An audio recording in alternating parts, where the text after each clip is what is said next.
Should I start? Yes. Welcome everyone to this meeting. My name is Lama Khouri. I am deeply honored to be here today. I'm a psychoanalyst living on the stolen land of the Lenape people, claimed as New York. This is quite a significant meeting hosted by Palestine-Global Mental Health Network, Doctors Against Genocide, and Healthcare Workers for Palestine, in observance of Palestinian Child's Day. This day was established by the late President Yasser Arafat in 1995 to highlight injustices endured by Palestinian children under occupation. 30 years later, after the establishment of that day, following decades invoking statistics, adjectives, human rights reports, and criminal court rulings, our words feel meaningless. Stories buried beneath layers of global apathy. Palestinian children remain stripped of their childhood, racialized as the other, marked as terrorists.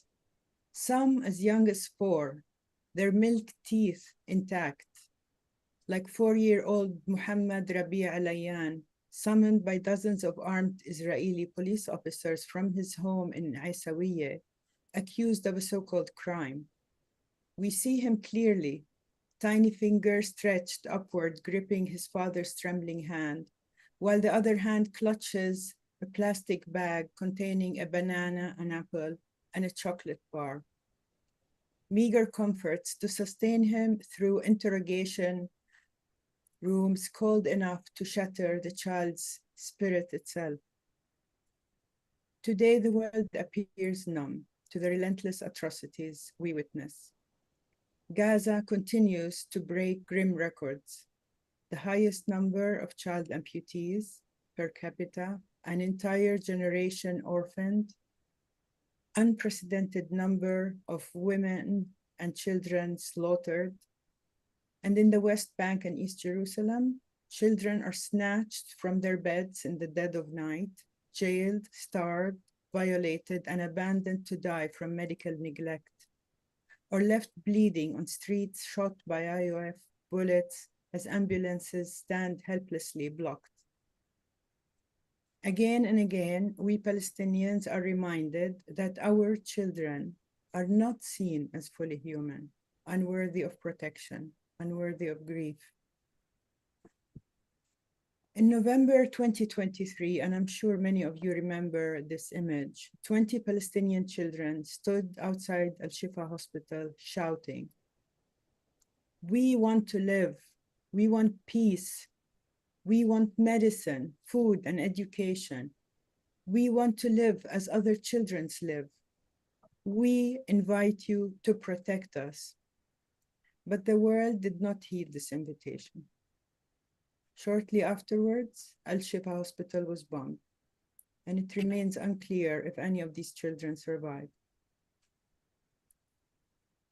This genocide continues. Instead of global outrage, the world's attention shifts to tariffs, income, recession fears. Palestine fades from people's radar, numbness settling over Israel's relentless crimes.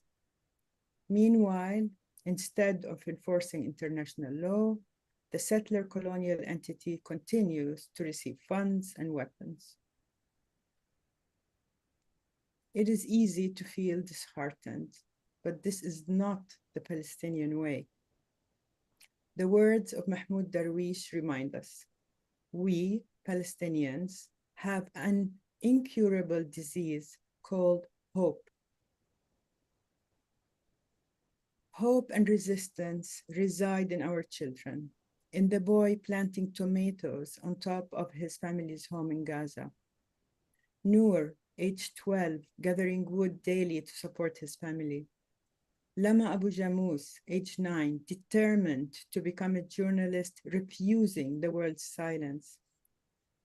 We witness resistance in displaced Gaza children clinging to toys, refusing dispossession.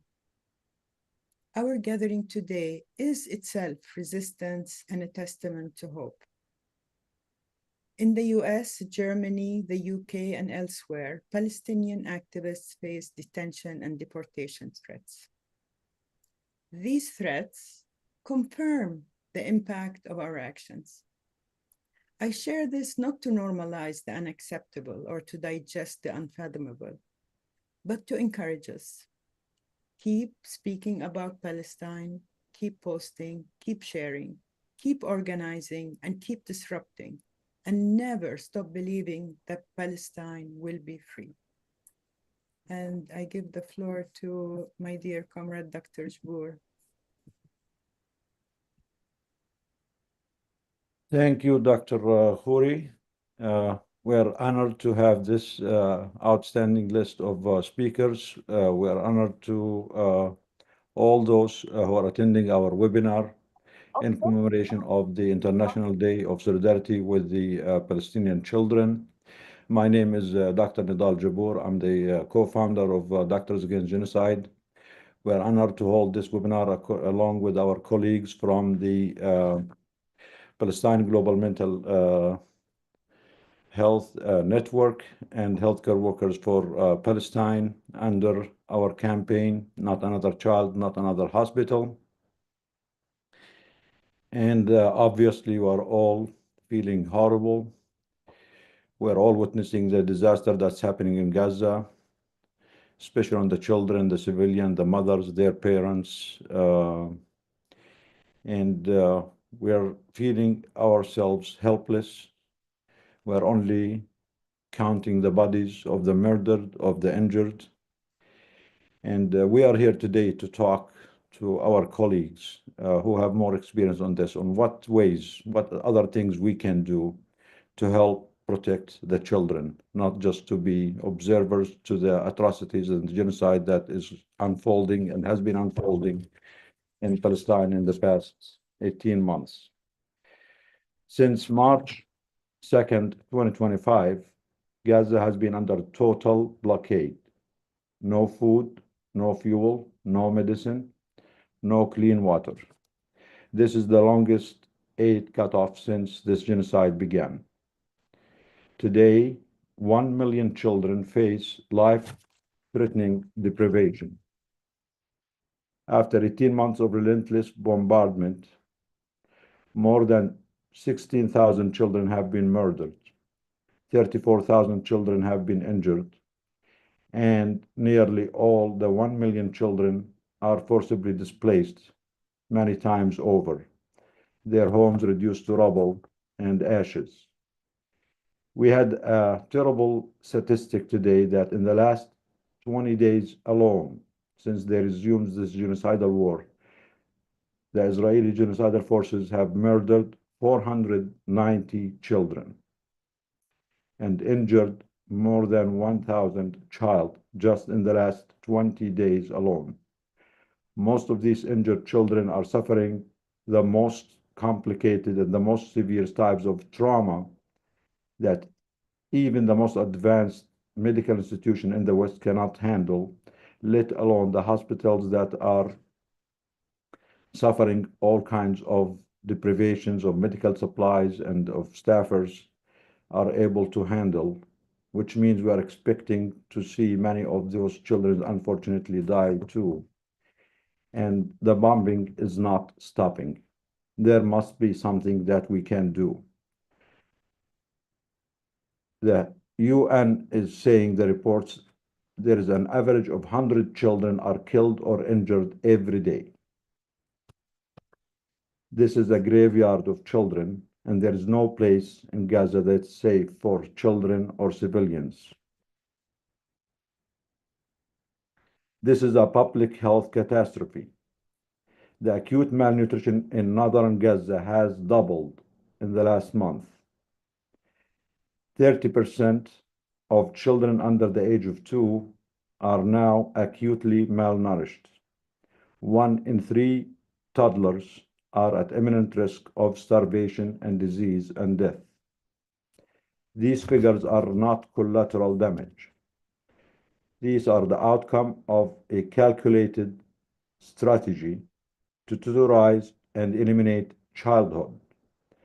Schools and pediatric wards have been bombed, playground turned into killing fields. What so-called safe zones, UN shelters, hospitals, ambulances are all deliberately hit. This is genocide by siege, starvation, and slaughter, in a blatant violation to Genocide Convention, to the Geneva Convention, and every principle of medical ethics. We can go and talk more and more about this. Unfortunately, the list of atrocities is beyond the capacity and the space of this webinar. And here at home in the West, they are repressing the voices, the students, the faculty, the doctors, and everyone who dares to speak out against these atrocities and this genocide. This fascist and McCarthyist backlash, where the Palestine is an exception to free speech, is also enabling the genocide by cutting off our voices and depleting our energy for the fight ahead. Now is the moment to take more action. Our silence is complicity. Our fear is betrayal. Let us raise our voices more. Marshal our collective power. Demand justice for the Palestinian children before the world conscience is lost forever. Hopefully, by the end of this symposium, we will figure out some practical ways that we can do, all of us together, and brainstorm to help the children and the civilians in Gaza.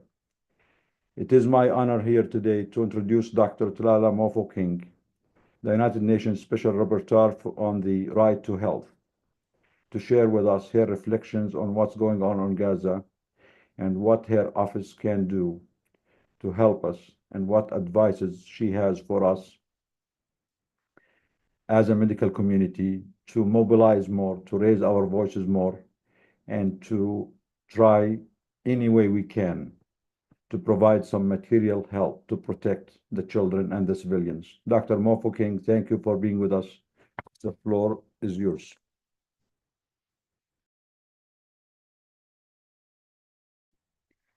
Thank you so much, my dear colleagues.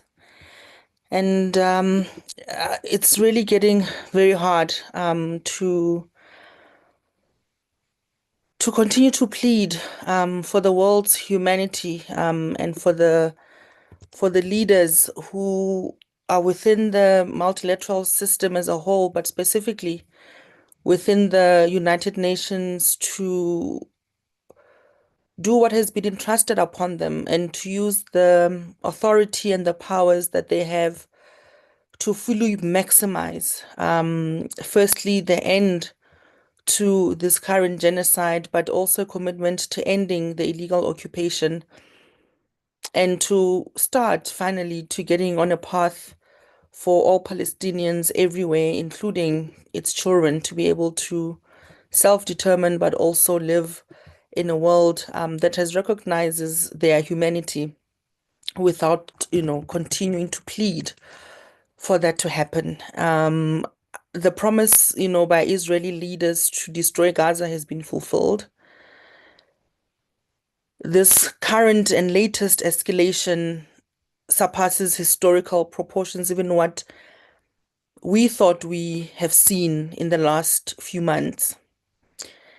And I think we've gone beyond what many call, crossroads or a moment of principled action by world leaders in the multilateral system. We are in a state of complete and utter failure of humanity. And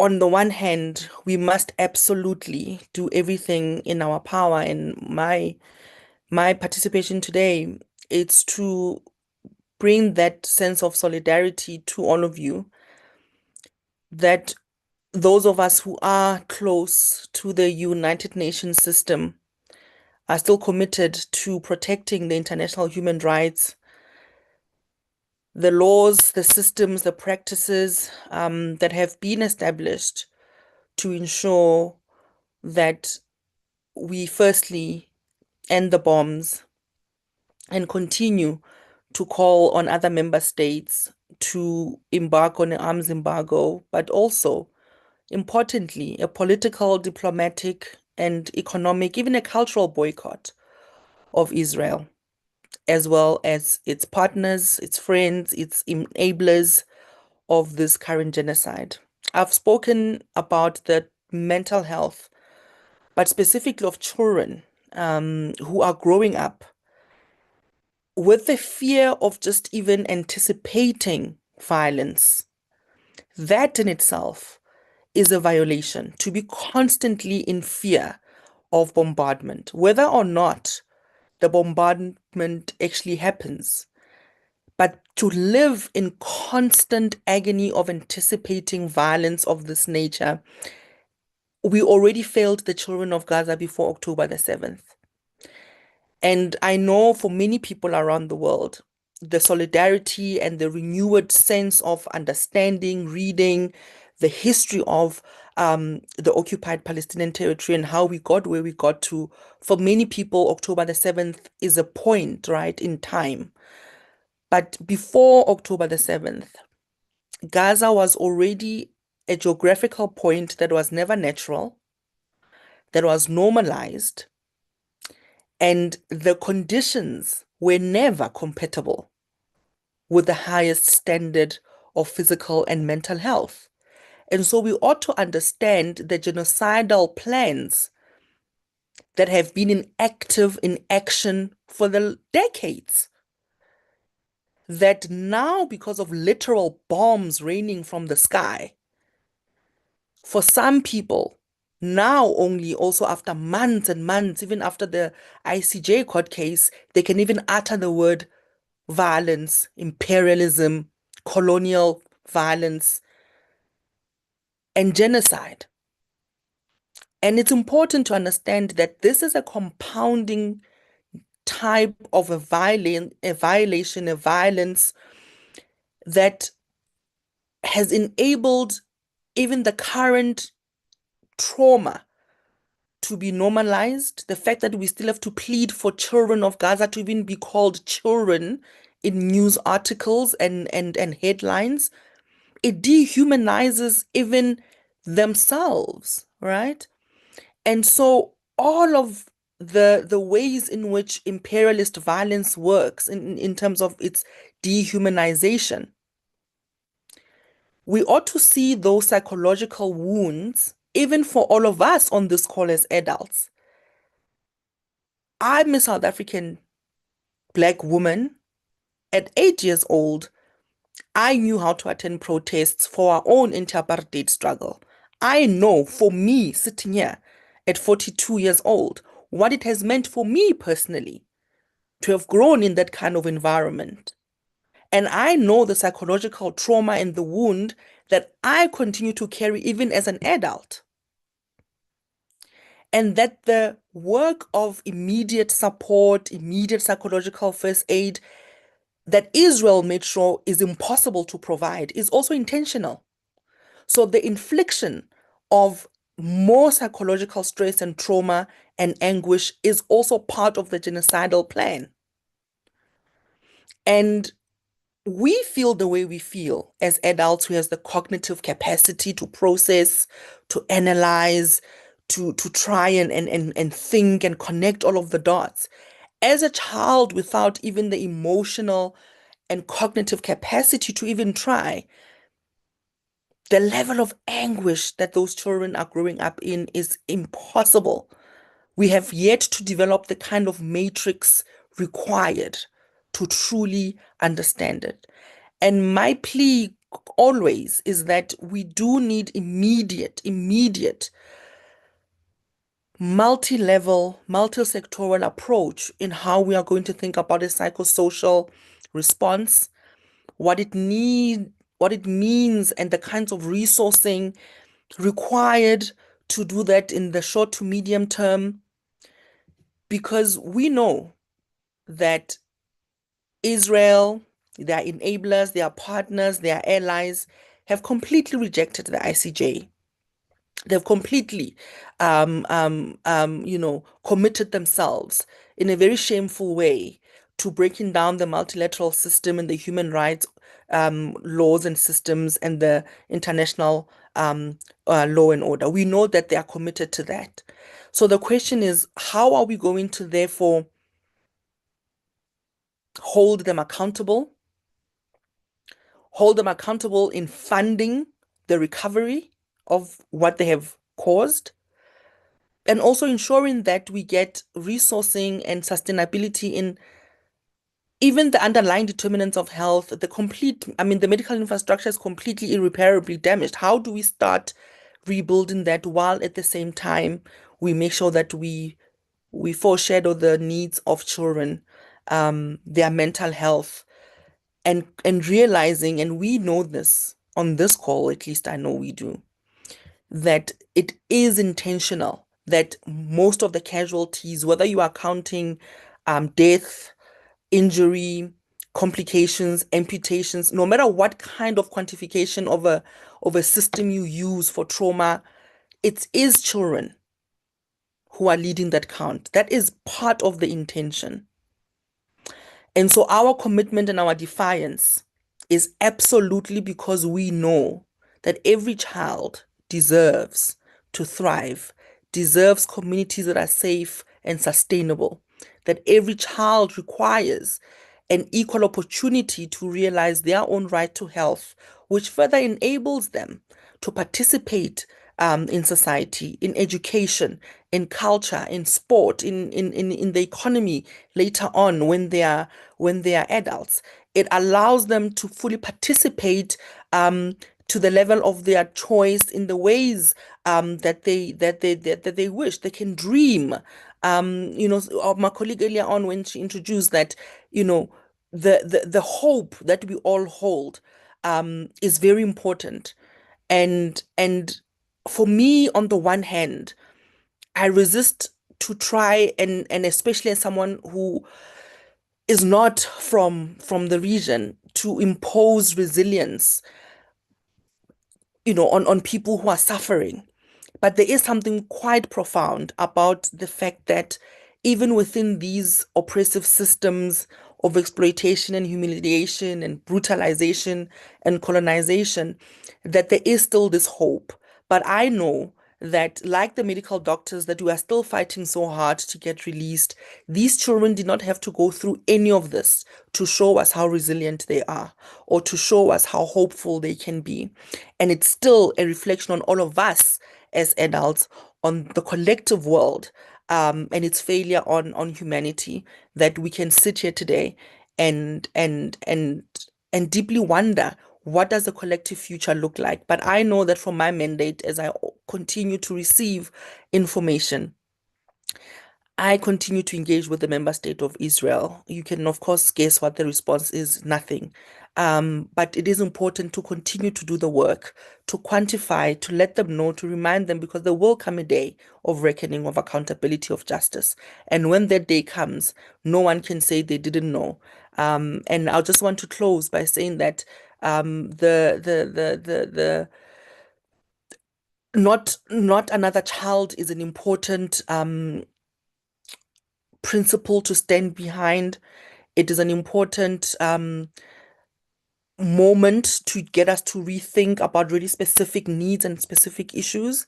And you can count on my commitment from the mandate on the right to health to ensure that we continue to intervene, often anticipate, and try do the early warning, and that everywhere I go, I will continue to remind people and make them uncomfortable that there is a literal genocide happening in the world, and everyone would like to pretend like it's just some inconvenience somewhere, somehow, that we can ignore. Absolutely not. And that the only way forward is to end this occupation, is to end the genocide, unconditionally withdraw from Gaza, and that ultimately the only thing that will lead us to peace is liberation. That's it. And for the liberation of the children of Gaza, and not another child should be dying, amputated, injured, psychologically or physically from colonial oppression and imperialist violence. And I would like to just end by again solidifying my commitment and solidarity with all of you and all of us who continue to show up to do this very important work, and that those of us who remain close to the UN and those systems will continue to do the right thing. And indeed, thank you very much for giving me this opportunity. Thank you, Dr. Mofuking. Thank you for a strong voice, for all the hard work that you have been doing. And we know you have been under attack personally, and your office also. And we know the amount of pressure they are exerting on you and anyone who's speaking against this genocide. So we really appreciate your solidarity, your strong voice, and your guidance. Um, Thank you for being here with us too. I know you have to go, but maybe before you go, I have a couple of questions. If history is any guidance for us, we learn from history that in the Bosnian genocide, the United Nations did send peacekeeping forces to protect the children, to protect the civilians, the shelters, and to protect the humanitarian aid corridors and safe zones. And we know from the Rwandan genocide that even after 2 months of the genocide, medical organizations like MSF, Doctors Without Borders, issued a call uh, to send peacekeeping forces, and there was their famous declaration, "You cannot stop genocide with doctors." So unfortunately, we are noticing that the Palestine exceptions is not something that our foes and the genocide perpetrators are using. Even our allies, even the United Nations is practicing this. After 18 months of genocide, why is the UN not demanding peacekeeping forces to protect the children, to protect the hospitals, to force aid in under WHO mandated and protected convoys and safe zones?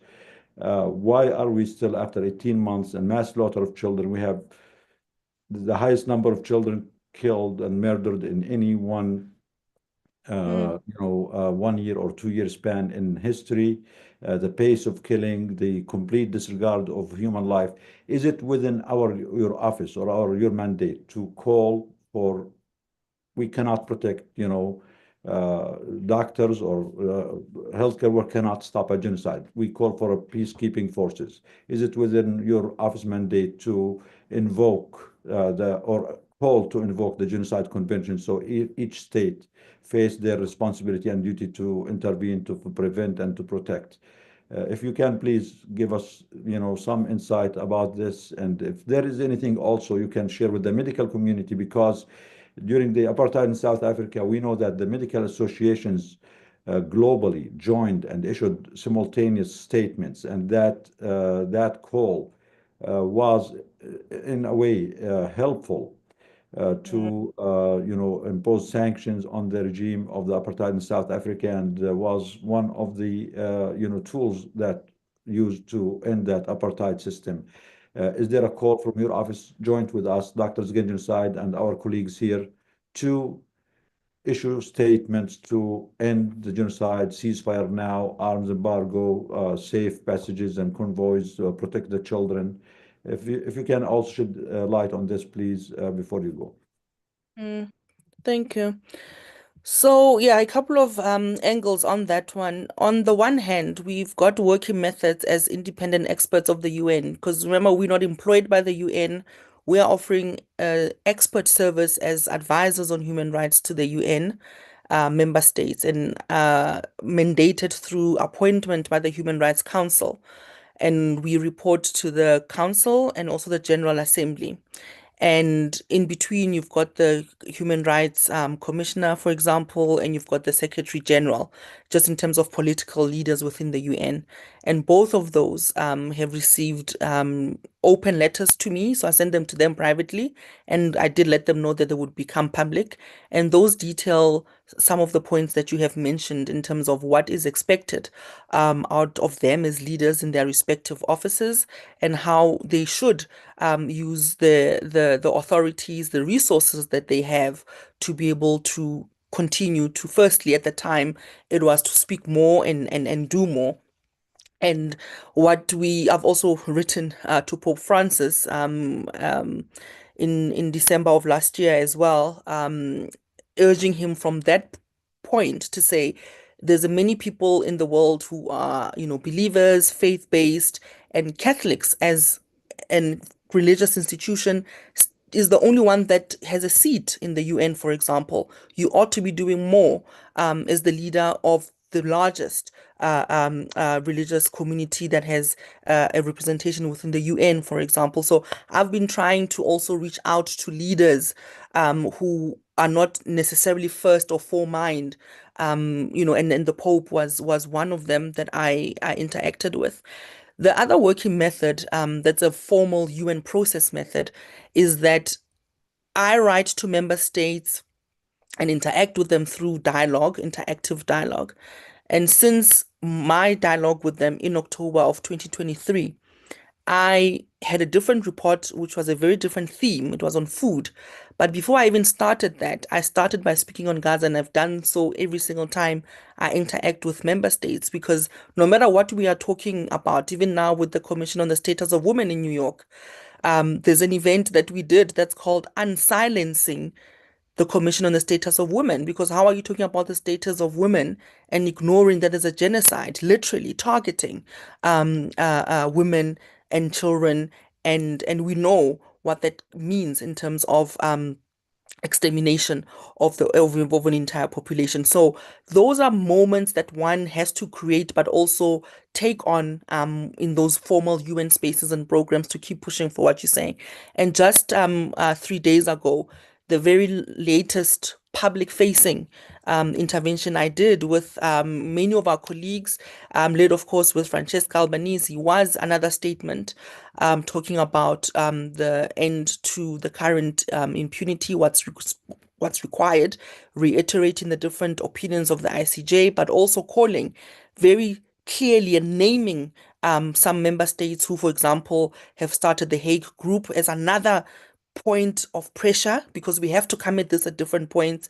There are many other groupings, and for me, the biggest disappointment out of this has been the lack of voice, the self-imposed inaction of the global medical fraternity, the community. That has been the biggest letdown. And so, as a medical doctor, but also a UNSR, one of the things that I've done is to try and really get through to our colleagues to say, you cannot, at the face of everything that's going on, be quiet, right? They were quiet when our own colleagues were killed. They were quiet when they were being harassed and arrested. Even now, many of them are still detained without even knowing where they are. Many of our own colleagues have been killed with signs of torture. They continue to be quiet when children are experiencing the kinds of attacks. So for me, that has been the biggest disappointment, is also the punishment of our own doctors and colleagues everywhere around the world, where they use their faculty or the campus to do the intellectual work of ending a genocide, and they getting punished. And so, in closing, Doc, this year in June and in October, I have decided to write a report for both the Council and the General Assembly, where I position the important work of healthcare workers, but also demand that we are seen as human rights defenders.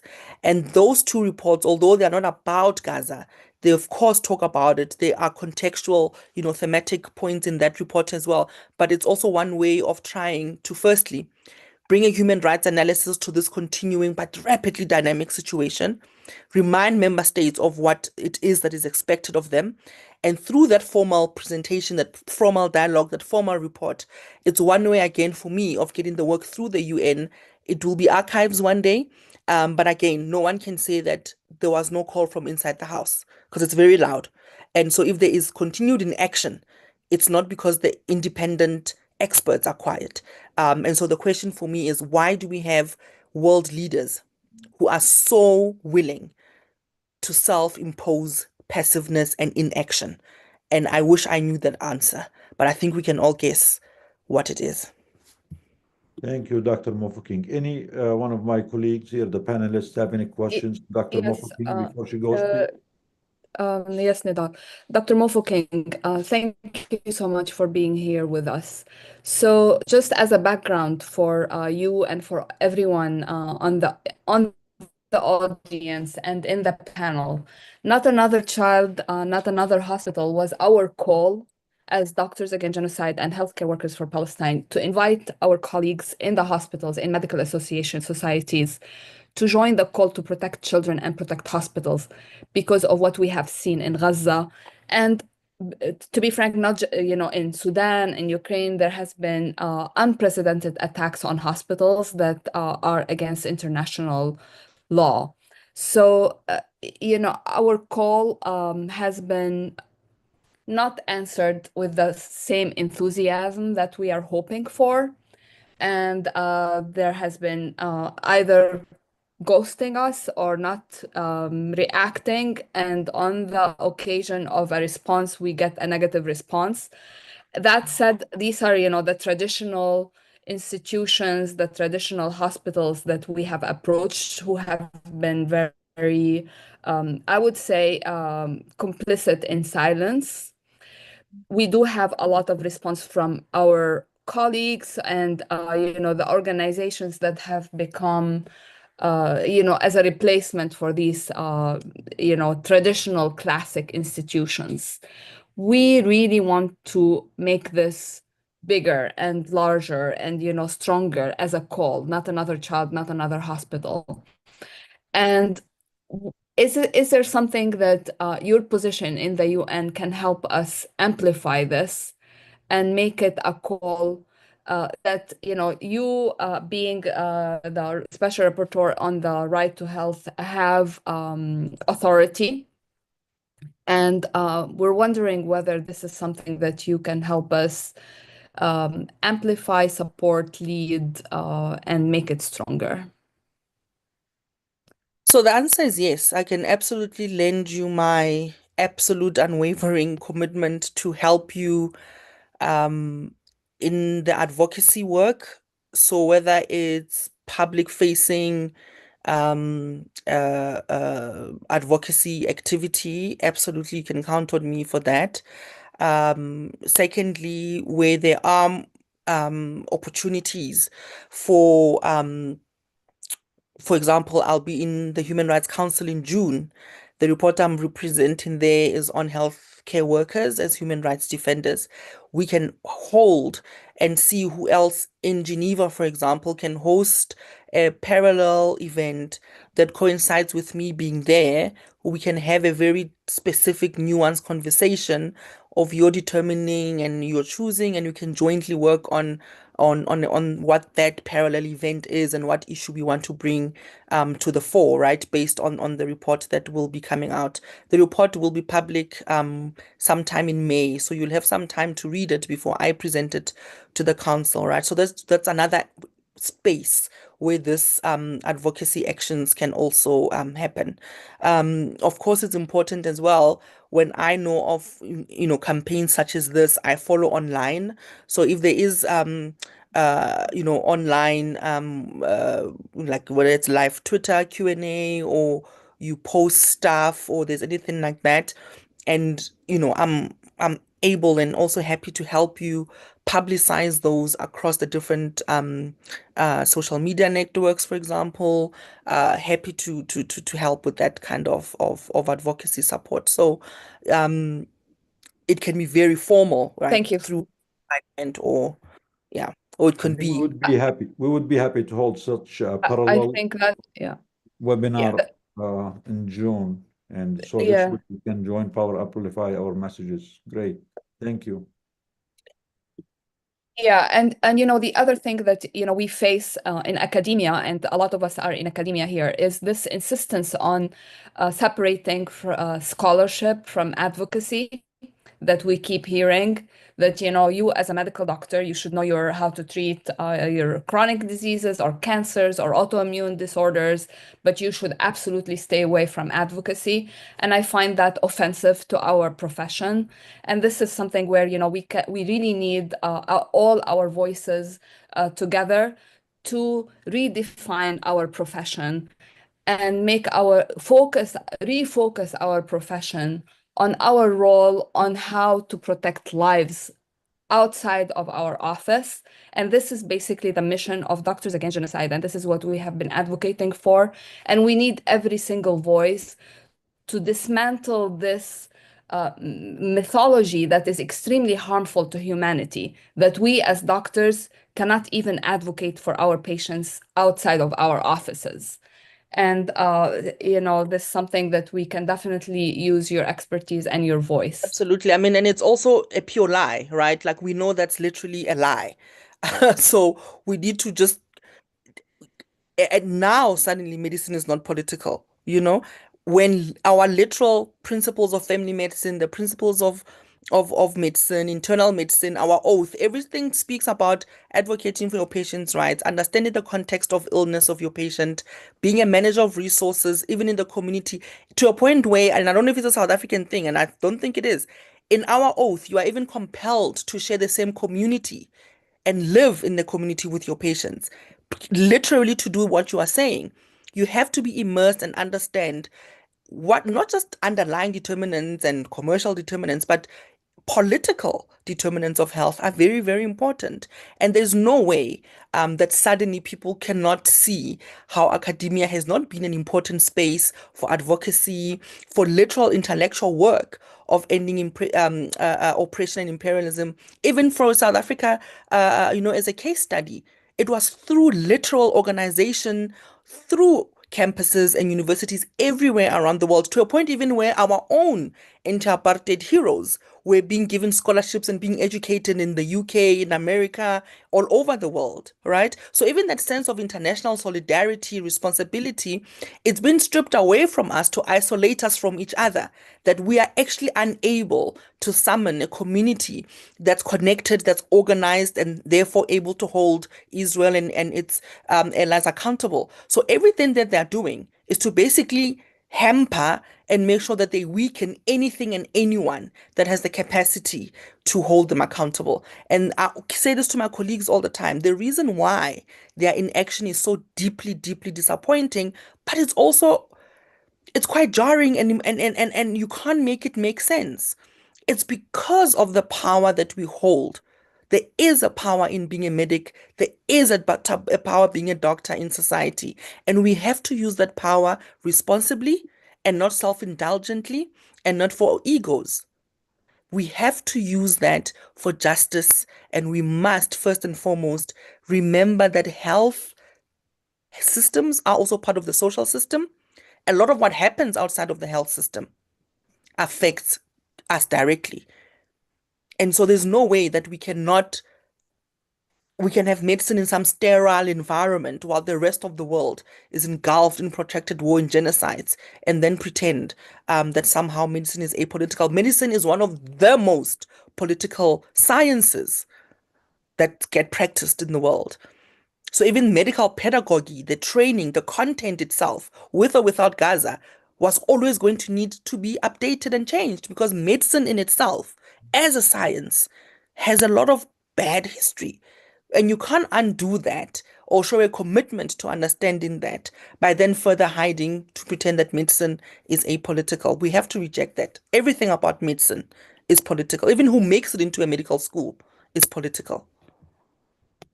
Absolutely. That is very true. So public health is political, and medicine should be the most political science if we care about life and anything that affects life or encroaches in life. Thank you very much, Dr. Mofokeng. Any other questions for Dr. Mofokeng before we move with Dr. Khoury and the rest of the panelists? Thank you so much. Let's move on. Yeah. Thank you, Dr. Khoury. Go ahead. Yeah. Thank you very much. Thank you, Dr. Mofokeng. So it is my honor to introduce my dear friend, colleague, and comrade, Dr. Yasser Abu Jama, the Director General of the Gaza Community Mental Health Program, which is the largest program of its kind in Gaza and has been functioning the last 18 months of genocide. Dr. Abu Jama is also a co-founder of Palestine-Global Mental Health Network, and the floor is yours, Dr. Abu Jama. Thank you very much, Lama. Thank you, the organizers, Dr. Nidal, Dr. Karam, and everyone, and the co-panelists. Well, I always thought how to begin today's talk, and I think the best way to begin is to speak about March the 18th. everyone talks about a surprising attack that happened that was carried by the Israeli military on Gaza on March 18th. But let's think a little bit about it. It was at around 2:30 a.m. in the morning of one of Ramadan days, and we Palestinians have very well-known stories about Ramadan and how the Israelis, in a sense, they attack Gaza on that holy month. At 2:30 to 3, people just try to wake up in the early morning just to have their very pre-dawn meal. They wake up, they try to eat whatever they can have or they have, because they have about 12 to 13 hours ahead of them to fast. The other, of course, meal is at sunset, which is like breakfast, we call it, or iftar.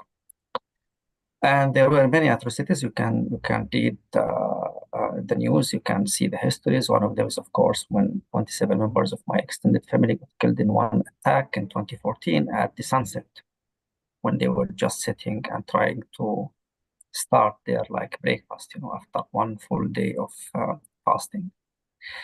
Now, suddenly, the surprise event happened. And imagine this very small geographical area, about 25 miles in length and 6 to 8 miles in width, turned into fire. Explosions were heard everywhere.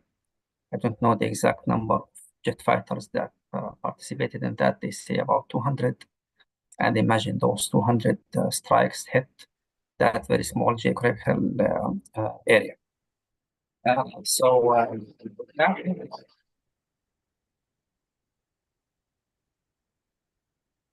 So that I cannot happened. hear you very Yeah. well. Not hear you, Dr. Yasser. Can you fix the connection, please?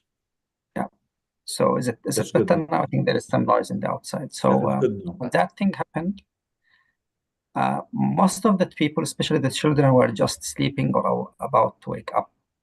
And most of the mothers were trying to just break that meal. At that moment, everyone got frightened. Everyone was feeling the imminent death. As usual, when you hear a bombardment, when you see the fire, when you see that everything is turning red, you expect that you are, about to die, because we know that no one felt through now 18 months that there is a safe place, that you are a secure place, whether you are in a shelter, whether you are in a tent, or whether you are in any place. Before that event, we were all the time talking that children have night terrors and sleep difficulties. They have bedwetting. But since the 18th, it even became more difficult. Falling asleep becoming very difficult. The fear of darkness was all the time there.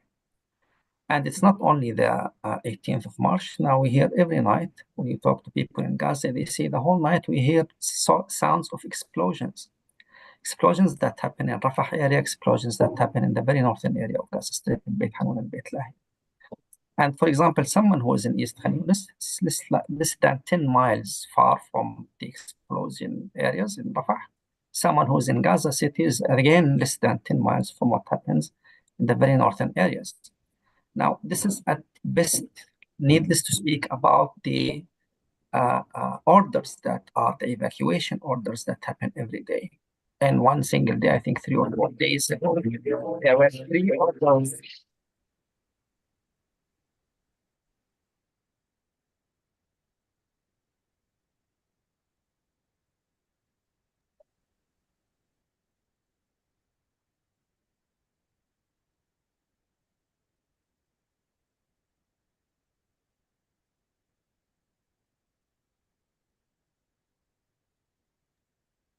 There were about 3 evacuation orders that happened in Gaza City within 2 hours. Imagine what does that mean to people? Where should we go?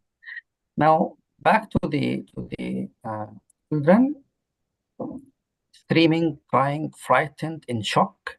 And let's keep in mind that those children are not only facing the psychological, but they were also and still under big physical challenge. They are malnourished. For 18 months, they haven't really, most of the time, found good water to drink. There isn't enough food. At the moment, there is a big problem with food that everyone is talking about, including the UNICEF and other international organizations. 25 kilograms of flour about shekel before the 18th of March. Now it's more than 300. And who can offer to have 300 shekels? People who are already poor and they can't even afford buying that if there is a chance to buy it. So we speak about 1 million children who are terrorized living in Gaza Strip while being also physically suffering. We speak about their families who are looking at their children, or they see that they just lose weight, they continue to look pale, and still there is nothing in hand that they can do. That's why when we speak about adults, for example, there is a very interesting, increasing feeling of being, of guilt. They feel just being guilt. Of course, that guilt is not a reasonable one. It's not a logical one. But what can you do as a father when there is nothing, or as a mother? There is nothing in your hand. You are left sometimes with just the feeling of guilt, the feeling of embarrassment, because you look at your son, your daughter, and they both look at you, and everyone knows that there is nothing in your hand that you can do. Unfortunately, some of them, well, needless to speak about how pessimist they are about the future, about nearing sheer fire, but they are also talking about death as it's a matter of, time. They say, anyone you talk to, how are you? They said, well, we are going to die. Maybe it's not in the coming days, maybe it's even in the coming minutes. No one really knows. And the scenes that came from the explosions, from the attacks, for example, in Dar al-Arqam school that happened 3 or 4 days ago. And in that attack, tens of children got really killed. And there is another scene that happened, and that was in the media about 2 days ago, when the bodies of the people who got attacked in a building, they were just flying in the sky. I mean, those scenes are not the first time. It's the first time they are caught on camera, yes, but these are not the first time that they happen. They kept happening now for more than 18 months, or for almost 18 months. So that's the daily reality of a child, daily reality of an adult. And then we think, how is the children, how are they doing? Well, again, we speak about, difficulties of sleeping. We speak again about, children who just shake when they fell asleep. We don't know why they shake. We don't know why they shiver. Is it a night terror that happens to them? Is it a nightmare? Is it a sound that they imagined? Is it a sound that really happened? Sometimes there is, of course, bedwetting that is almost, present in every family, because in every family there are about 4 to 5 children. And then if you speak about the more terrorized, troubled children, those who were pulled from under the rubble, children who ended up with losing both their parents. And these are not hundreds, these are thousands. Some statistics say that these are already 17,000 children who lost both their parents, which means that they were pulled from under the rubble. What can we talk about their mental health? It's really extremely terrible. It's extremely frightening. Our teams work all the time, despite the current difficulties, despite the resumption of the genocide.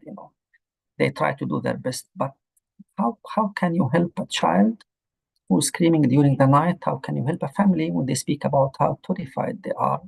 When they ask a simple question, is our area safe? Or when they say, that our area received a displacement order, an evacuation order, but we are not going anywhere. Where should we go? They say go to Western area in Mawasi, and in Mawasi area it's all tents, and the jet fighters are like bombing tents. Who could imagine that a tent is being bombed? But that's the reality in Gaza Strip. So we continue to speak. We generalize things. We give certain, for example, lines. We say that it's not anymore PTSD, it's more deeper than that. But we also say that PTSD or medical, it's not really enough. Those diagnoses, those terminologies, these classifications will never be enough to basically give a title to the level of impact, the psychological impact on the population in Gaza Strip or in Palestine at large, especially when it comes to children. We speak about scars that will continue for generations. That's a definite thing. We speak about difficulties for the children to go on with their lives. That's a definite things. We speak that those will have and will cause structural important changes. Those could be physical, those could be psychological. That's something that is definite. And we have to do something to stop. We have to do something to stop this genocide. That's why such an effort like today's event is a very important one.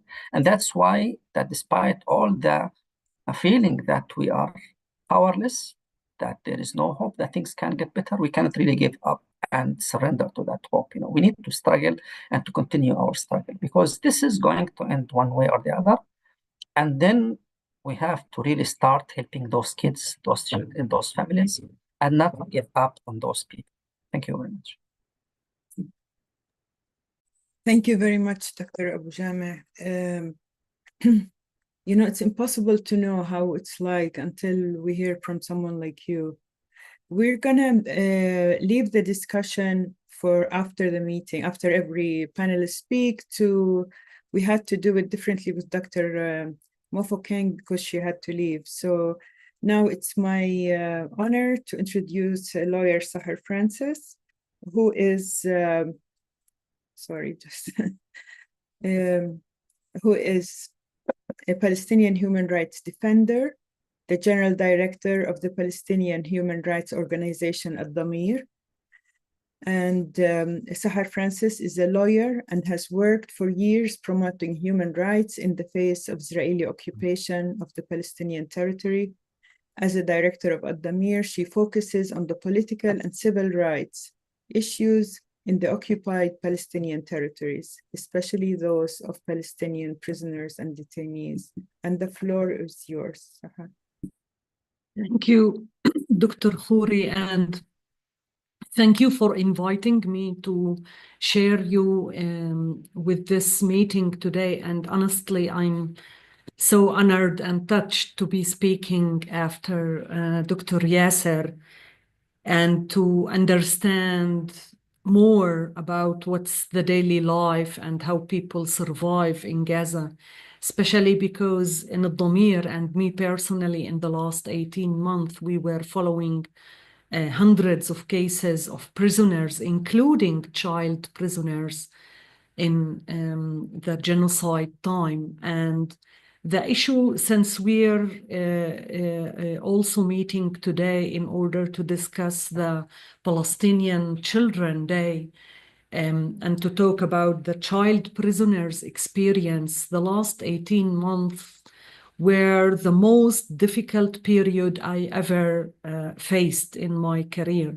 In my 30 years almost with Palestinian prisoners, we never documented such torture and ill treatment and policies and practices that were used against children in these months on a very systematic way, whether children from the Gaza Strip who were arrested and brought inside Israel or those from the West Bank.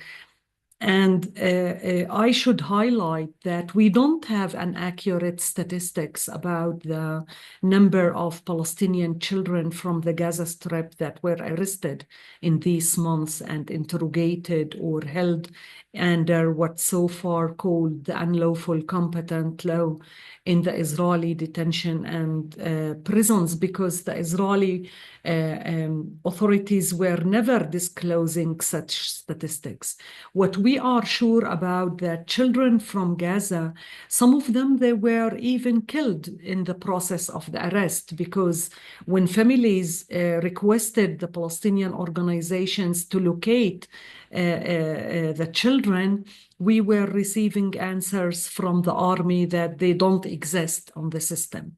So there's tens of cases of children that we couldn't find any answer whether they are arrested or not. Probably they were killed in the way.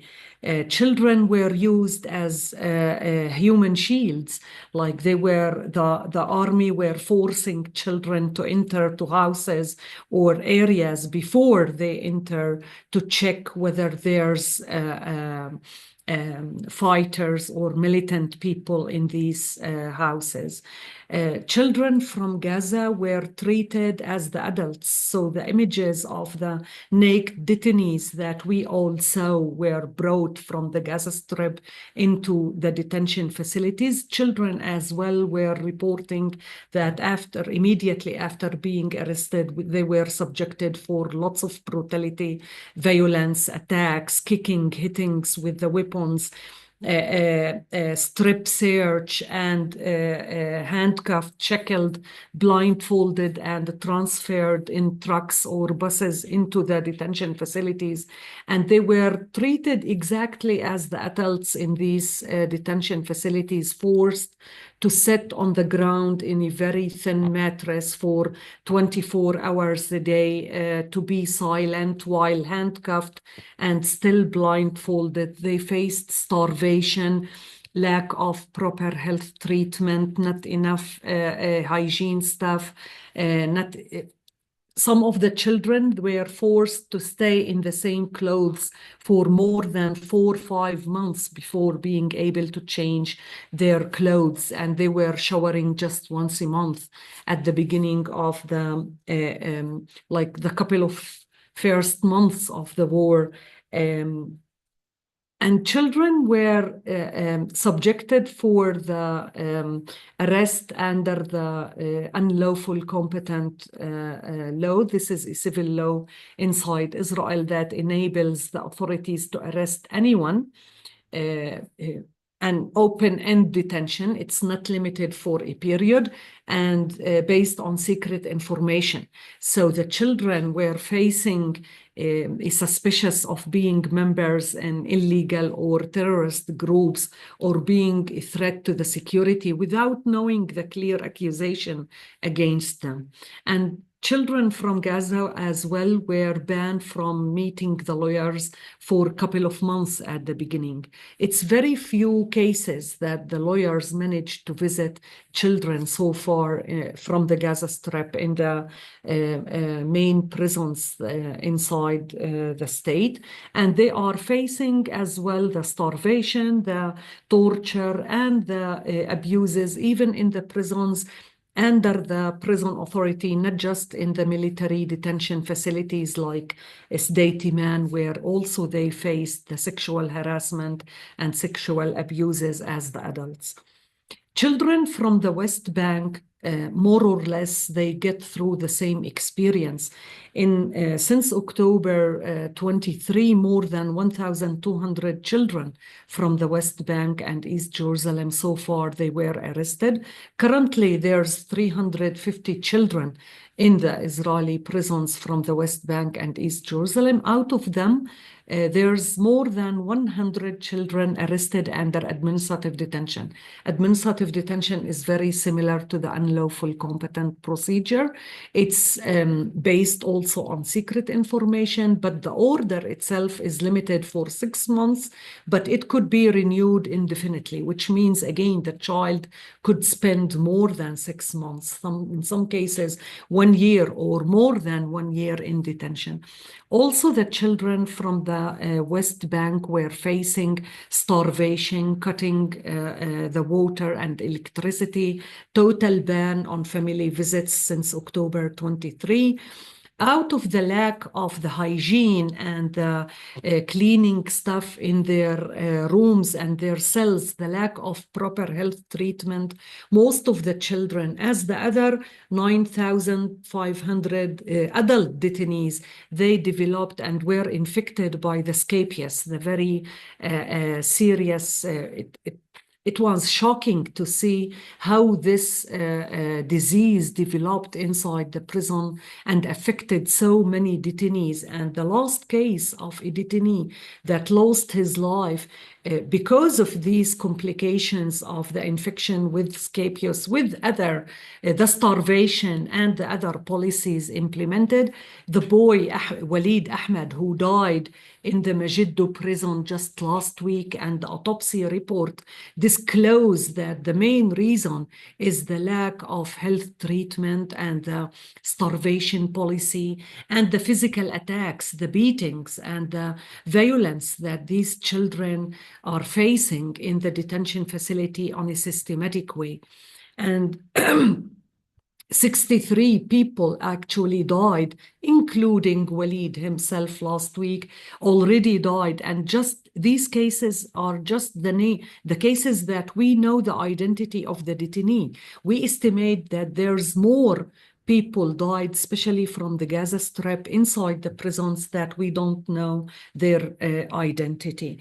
Children are facing the same techniques of torture and their interrogation in the Israeli detention facilities. They are facing the same sexual harassment that the adults could face. Some of the children who were released in the exchange deal in November 23, the first round of the exchange deal, they were re-arrested a couple of months after, and some of them just to be released again in the second round of the exchange deal. Children mostly would be arrested for incitement,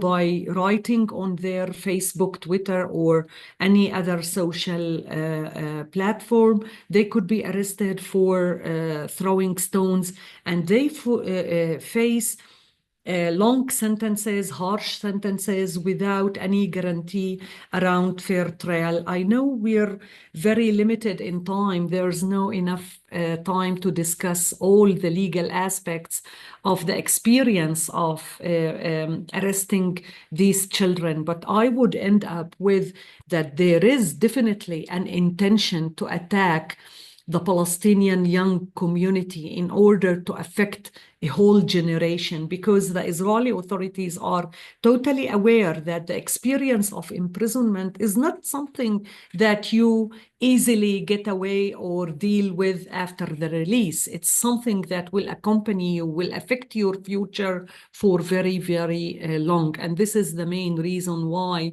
they are arresting thousands of children. And this is why it's very important, since April also is the Prisoners' Month, to call to stop the genocide, stop the colonization and occupation of Palestine. And it's definitely meaning to end the arrest and detention of all Palestinian prisoners, releasing all Palestinian prisoners, including the children, because this is a serious violation for the international law, for every aspect in the international law. Thank you. Thank you very much, dear Sahar. I think everybody knows Aldamir and knows your work, and really grateful for your work. You said so much, and a lot of it is about unchilding. So it's a quite excellent transition to now offer the space, the mic to Professor Nader Shalhoub Kaburkan, who is a Palestinian feminist and mental health researcher.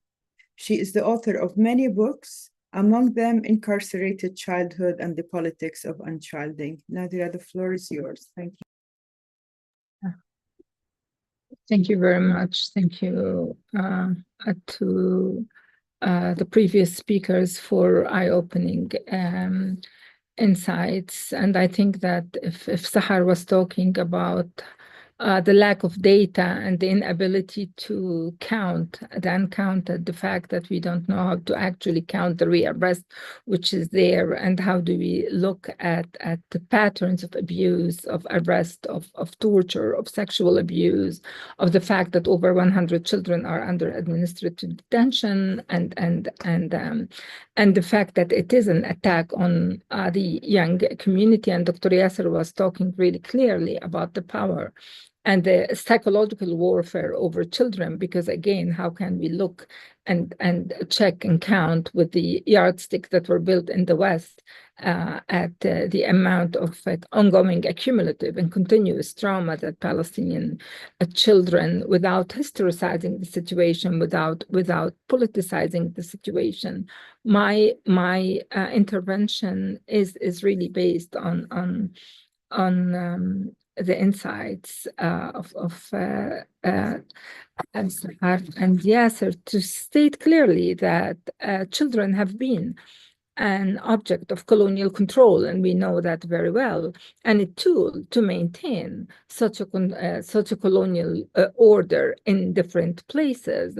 And today we can attest to the centrality of childhood and to the socio-political, material, and geopolitical conditions in Palestine. My work on unchilding explains how children are a political capital in the hands of the state, and suggests that the genocidal war on Gaza exemplified the culmination of settler colonial politics of unchilding, which is really using Palestinian children as a mode of controlling, of dispossessing, of attacking.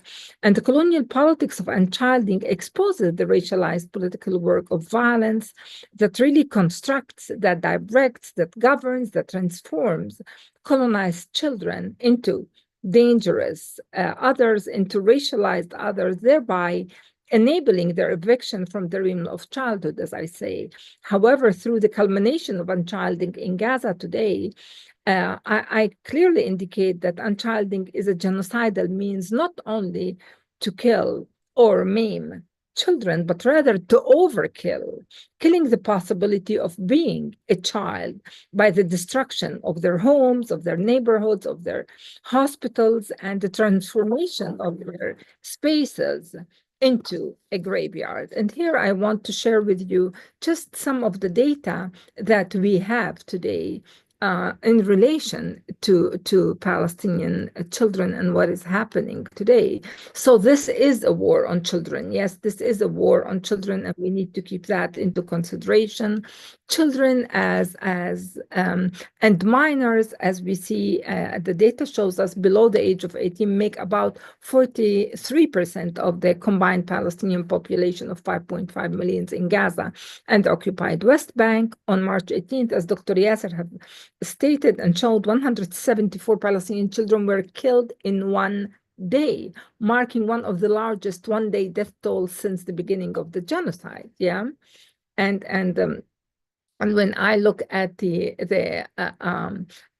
UN Chief Antonio Guterres that said Gaza is becoming a graveyard for children, as hundreds of girls and boys are being killed or injured every day. Yeah, according to an average of about 160 children are killed every day based on the figures of the Palestinian Ministry of Health, according to the WHO official Christian told in the UN briefing that we've seen lately. Gaza faces, again, and this is the data from April 3rd, the largest orphan crisis in modern history. Over 39,000 children have lost one or both parents in Gaza. The Palestinian Central Bureau of Statistics said among them are about 17,000 children who have been deprived of both parents since October 2023. PCBS stated also that these children are living in tragic condition, with many forces to take refuge in torn tents or destroyed homes, in a near total absence of social care and psychological support. Furthermore, over 17,000 children have been killed in the Israeli attacks, including 274 newborn babies and 876 infants below the age of 1 year. 17 children also froze to death in the tents sheltering displaced people, and 52 others died of starvation and systematic malnutrition. And let me stress again the point that Sahar have pointed. These figures are not the right figures, because these are the counted, and we are really unable to really understand and know and capture and count what goes on. PCBS warned that 60,000 children are at risk of death due to severe level of malnutrition and looming famine. In addition, the report said that since October 7th, Israeli forces detained more than 1,055 children, mostly in the West Bank, in what it said was an unprecedented escalation against Palestinian children. More than 300 remain held in Israeli prison. And the story of Walid that Sahar started talking about is another story of another child that was held in the Israeli custody in Megiddo prison.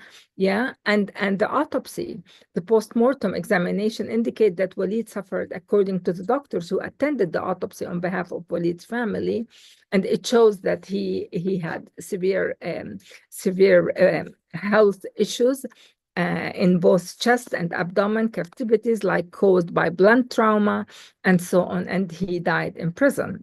In addition to all the above, Israeli snipers are targeting Palestinian children, and we've seen that in the different reports by the different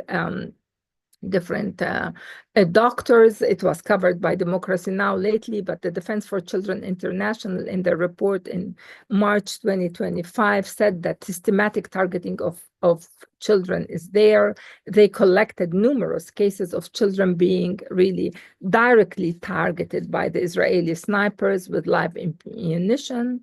DCI also explained that targeting shelters was one of the issues, such as structures that are supposed to be protected under international law cannot be considered military targets, with additional protections for cultural buildings such as school. And of course, these are also attacked.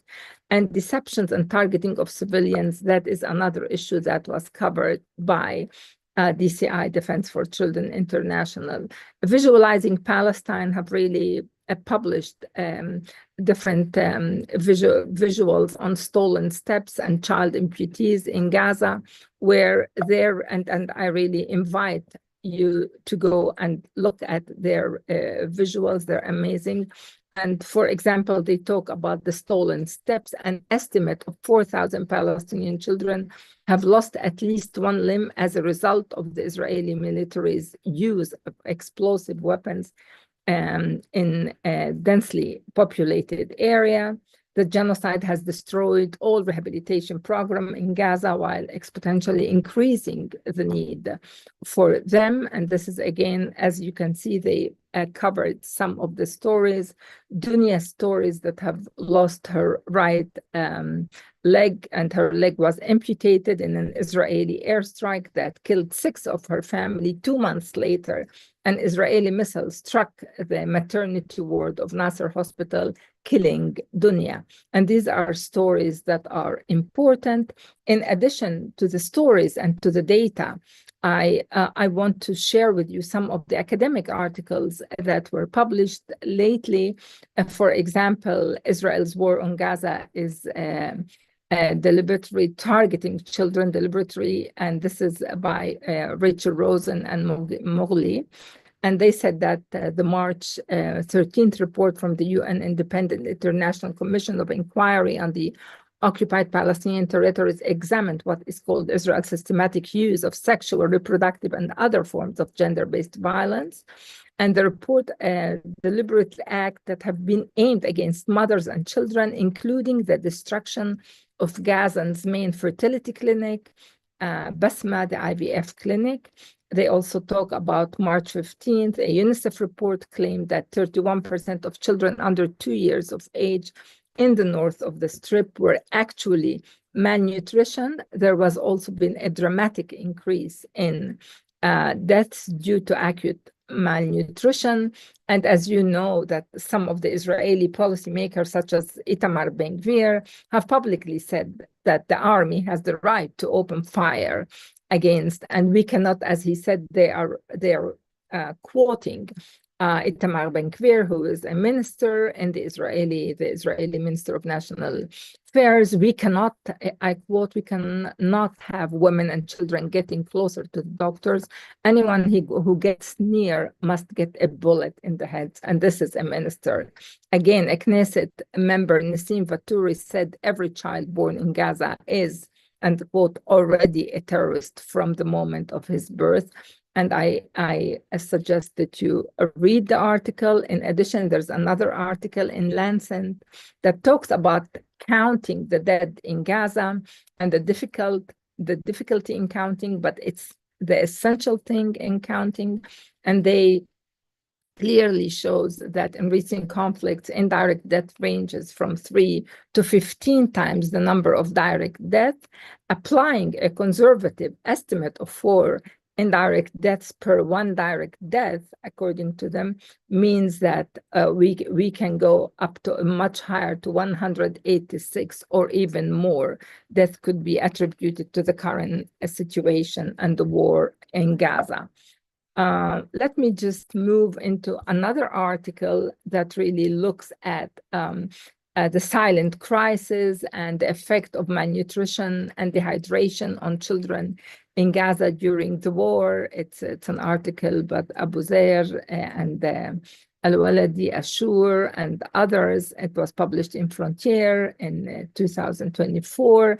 Again, the issue of nutrition screening conducted in northern Gaza found that 15.6% of children under 2 years of age are acutely malnutrition, and the impact of malnutrition and dehydration on children in Gaza is devastating. According to them, pregnant women and breastfeeding mothers are particularly vulnerable, facing increased risk of malnutrition and death due to the limited access to food.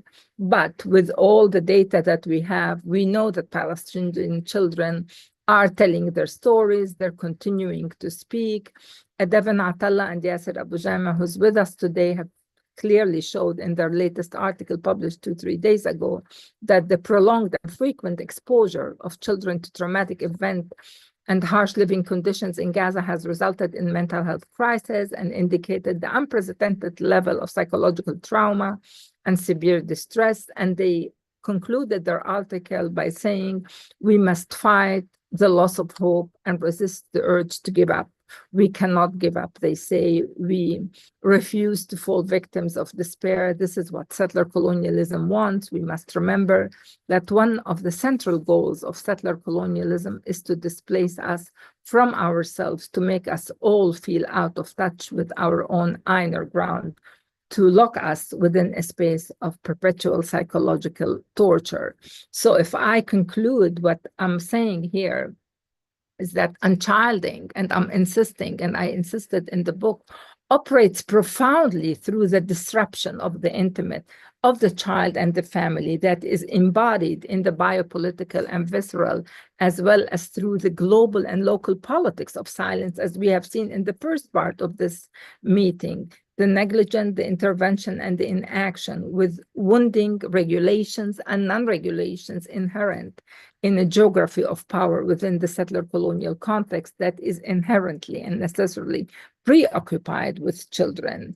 And we see here the culmination of unchilding, where children's bodies and life are racially marked by political violence, as Rita Jakaman explains and as Janet Habashev explained.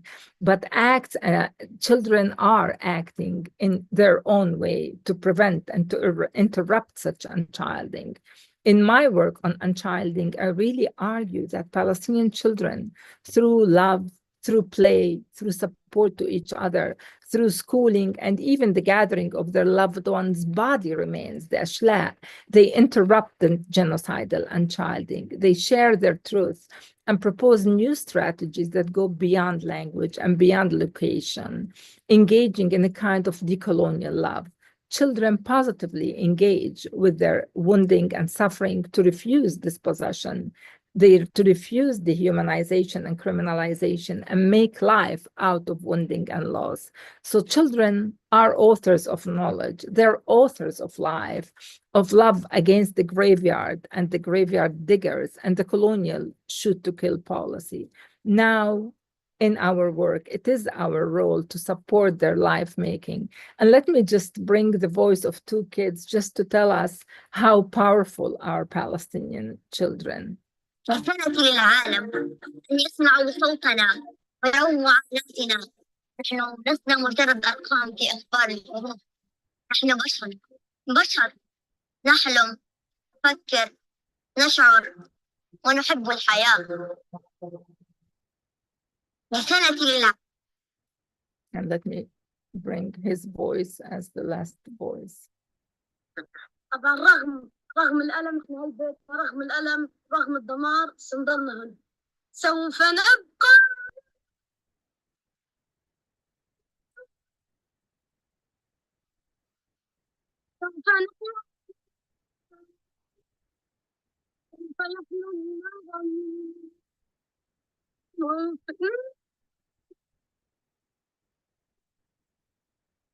موطنية أنا. طبعا رغم I'll stop here. Thank you so much, Nadira. It's very powerful, and I'm sure we have a lot of questions for you, but we will shift to Dr. Ghassan Abu Sitta. Dr. Ghassan is one of our very esteemed colleagues. He's a plastic surgeon and reconstructive surgeon. He has a very large role in academia, and one thing that I find extremely inspiring about Dr. Ghassan is that he's the founder of Conflict Medicine Program at the Global Health Institute at American University of Beirut. His work and his research inspires us to do more and to say more and to be stronger advocates. Dr. Abu Sitta also described the genocide enablement apparatus that works against us when we advocate, and it's something that we need to identify in order to be effective activists and effective doctors in face of genocide, war crimes, and crimes against humanity. It is our honor to have you, Dr. Abu Sitta. Yes, I'm on mute. Thank you very much for this invitation, and thank you very much for including me with such esteemed colleagues, all of whom have really influenced my approach, and I've used their work, Nadira's work, Yasser's work, as a lens when in the clinical space to try to make sense of the horrors that are inflicted on Palestinian children. It's really difficult to hold back the rage while speaking these days in order to try to make sense. It's difficult to stop oneself from just screaming anger at a world that has allowed this genocidal war to continue for 18 months and now has allowed the final solution to be enacted on the Palestinian people in Gaza, and the beginnings of the genocidal preparation in the West Bank through the destruction of multiple refugee camps, the displacement of around 50,000 Palestinians from the refugee camps in the West Bank. And what we have seen is what we've watched over the last 18 months is that in order to end the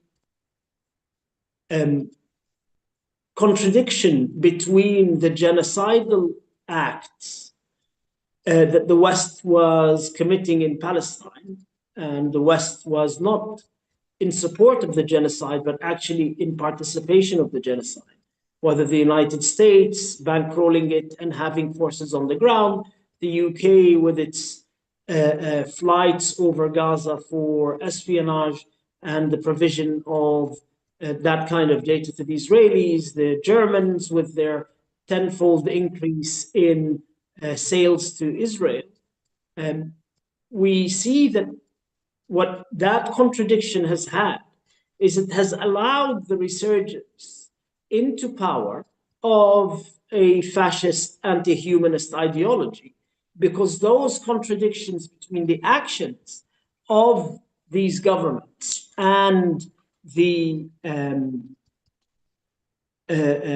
discourse of Western liberalism, of the rule of law, of the principles of enlightenment, of the post-Second World War consensus on the conduct of war, that contradiction reached a point where it became untenable for Western elites to continue and have allowed an anti-humanist fascist ideology, most brilliantly articulated by President Trump, to become the voice of the West, because that's more in keeping with the actions that are being committed over the last 18 months and the position and the collusion of these governments. And with that, we come to a historical starting point. We come back to the 12th century and the beginning of the colonialism in Ireland by the Anglo-Saxons, and the colonialism in the 1700s in the Americas, to really identify the issue at hand, which is that colonialism is a founding moment in Western European identity. When Europe became European, when the inhabitants of this continent became European, colonialism was one of the building blocks. And with colonialism comes that genocidal instinct that we now see being supported, being funded, and being aided. So we come back to, we end this small hiatus in European history that came from the Second World War until now. And that hiatus is no longer there. And the vengeance of the children of Gaza will be that the rest of the world will now see what it means for us to live in a world that does not see children as worthy of life, sees them by virtue of the color of the skin as completely ungrievable, is not moved by the killing of 18,000 children, but would have been moved by the killing of 18,000 kittens or puppies. And so the curse of Gaza to the rest of the world, which has colluded in the slaughter in Gaza, will be the return of an anti-humanist ideology that views genocide as an acceptable military policy, that sees the destruction of the health system as central to the military doctrine in the conduct of war, that sees children as potential combatants or potential enemies and therefore effectively enemies. All of that anti-humanist discourse is already now come home to roost, as Malcolm X would say. That chicken has come home to roost. And the West will now face its fascist self in a renewed mirror. And part of that fascist self is what our comrades in the African-American anti-racist movement used to refer to as white unseeing. Palestinian children, and one of the things that I always am asked, because it's one of the things that I remember so vividly, is that during the press conference held right after the massacre at Al-Ahli hospital, there was the father of a baby who had been beheaded by the missile that the Israelis fired at Al-Ahli hospital. And he was holding up the torso of the beheaded baby in front of the camera.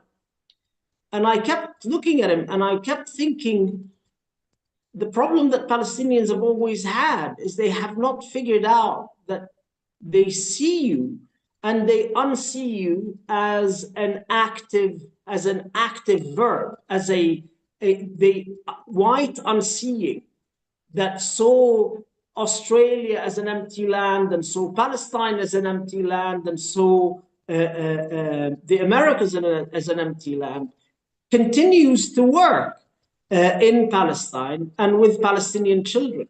And so when Palestinians think that only if the camera catches the horror that is being inflicted on my child, something different will happen, is really failing to understand this act of unseeing that is really fundamental to Western racism and has been practiced from colonial times to the slavery and the racialization after the end of slavery.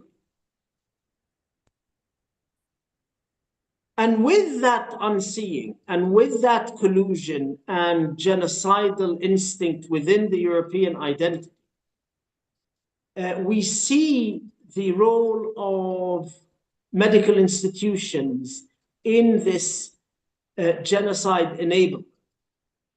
And we need to unsee these institutions, particularly those of us who were trained in these institutions.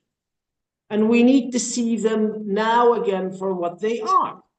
These are tools of state power that were used in the United States during slavery, were used in the UK and France during colonialism as tools of oppression.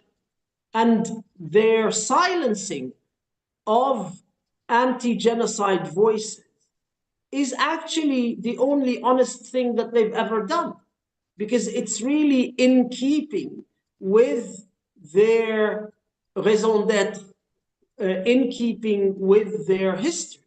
So the Royal Colleges in the United Kingdom, or the Royal Colleges in Canada and Australia, or the American Medical Association has actually been true to itself in its enablement of this genocide, because throughout history it has been true to itself, one, as a tool of power, and two, as a conduit for the violation of the bodies of colored in the colonies or slaves in the United States.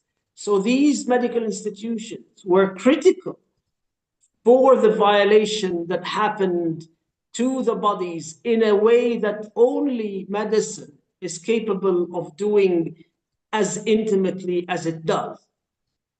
And so when we hear about the number of doctors that are facing disciplinary action by the General Medical Council in the UK, and I'm one of them, or we hear that Richard Horton, the editor of The Lancet, still refuses to allow any journal, any article to be published in The Lancet that uses the word genocide, or the New England Journal of Medicine insists that it refuses to publish any articles on Gaza and has only published an article by 4 Israeli doctors, 2 of whom had served in the Israeli army, one of whom was known to have been in the Israeli army's intelligence school.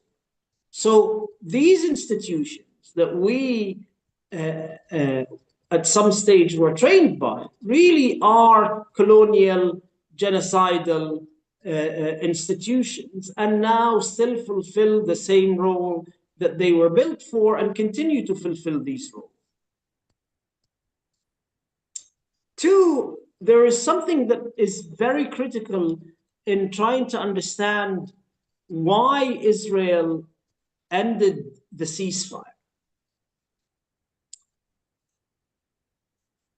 The most important part that Gaza plays for global capital, for Western global capital, is that it's the laboratory in which the West experiments and practices what it plans to do with surplus population.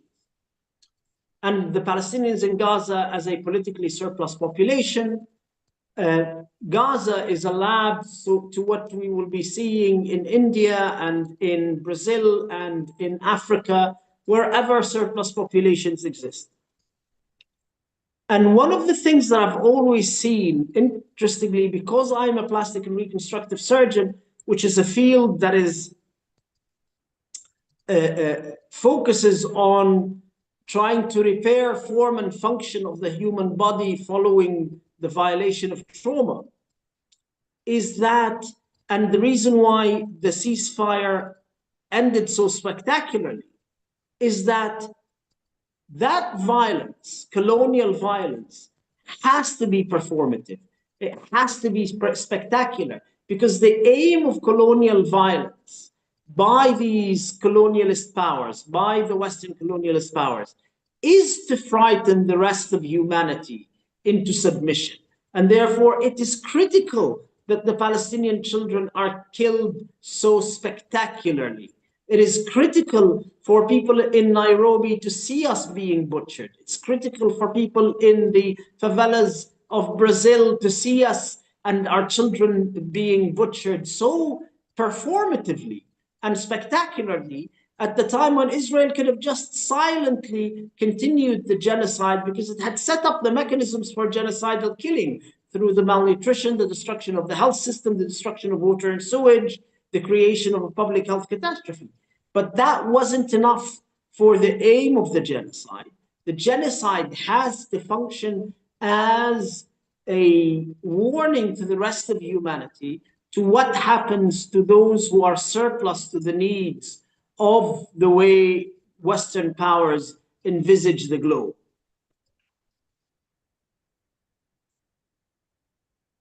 So, despite this gloomy and dark assessment, I completely agree with my previous colleague. It is critical as an act of resistance that we continue to believe and to plan for a Palestinian tomorrow. The aim of this spectacular performative violence is also to make us cease to believe that there is a tomorrow. And so those of us who have had plans to rebuild the Palestinian health system should continue working on these plans. Those of us who are working on scholarships for medical students, for rebuilding the health system, for rebuilding education, for every small detail that we have been thinking about over the last 18 months on how to rebuild Gaza and how to rebuild Palestine. It is critical as part of the resistance against the erasure of genocide that we continue to think and plan and talk about a tomorrow in Gaza, a tomorrow in Palestine, and a tomorrow where Zionism doesn't exist. Because at the end of the day, that is what they want to see. When they send a bomb that large into a school that is filled with internally displaced Palestinians, so that you can see the bodies flying through the air, that performance is that so that you can give up. That's the critical thing. And therefore, it's absolutely critical that we continue to work and advocate and plan for a Palestinian tomorrow, despite our rage, despite our pain, and despite our horror and our loss of faith in the rest of humanity. We have to continue the struggle. And part of that resistance and continuation of the struggle is to plan for a Palestinian tomorrow. Thank you.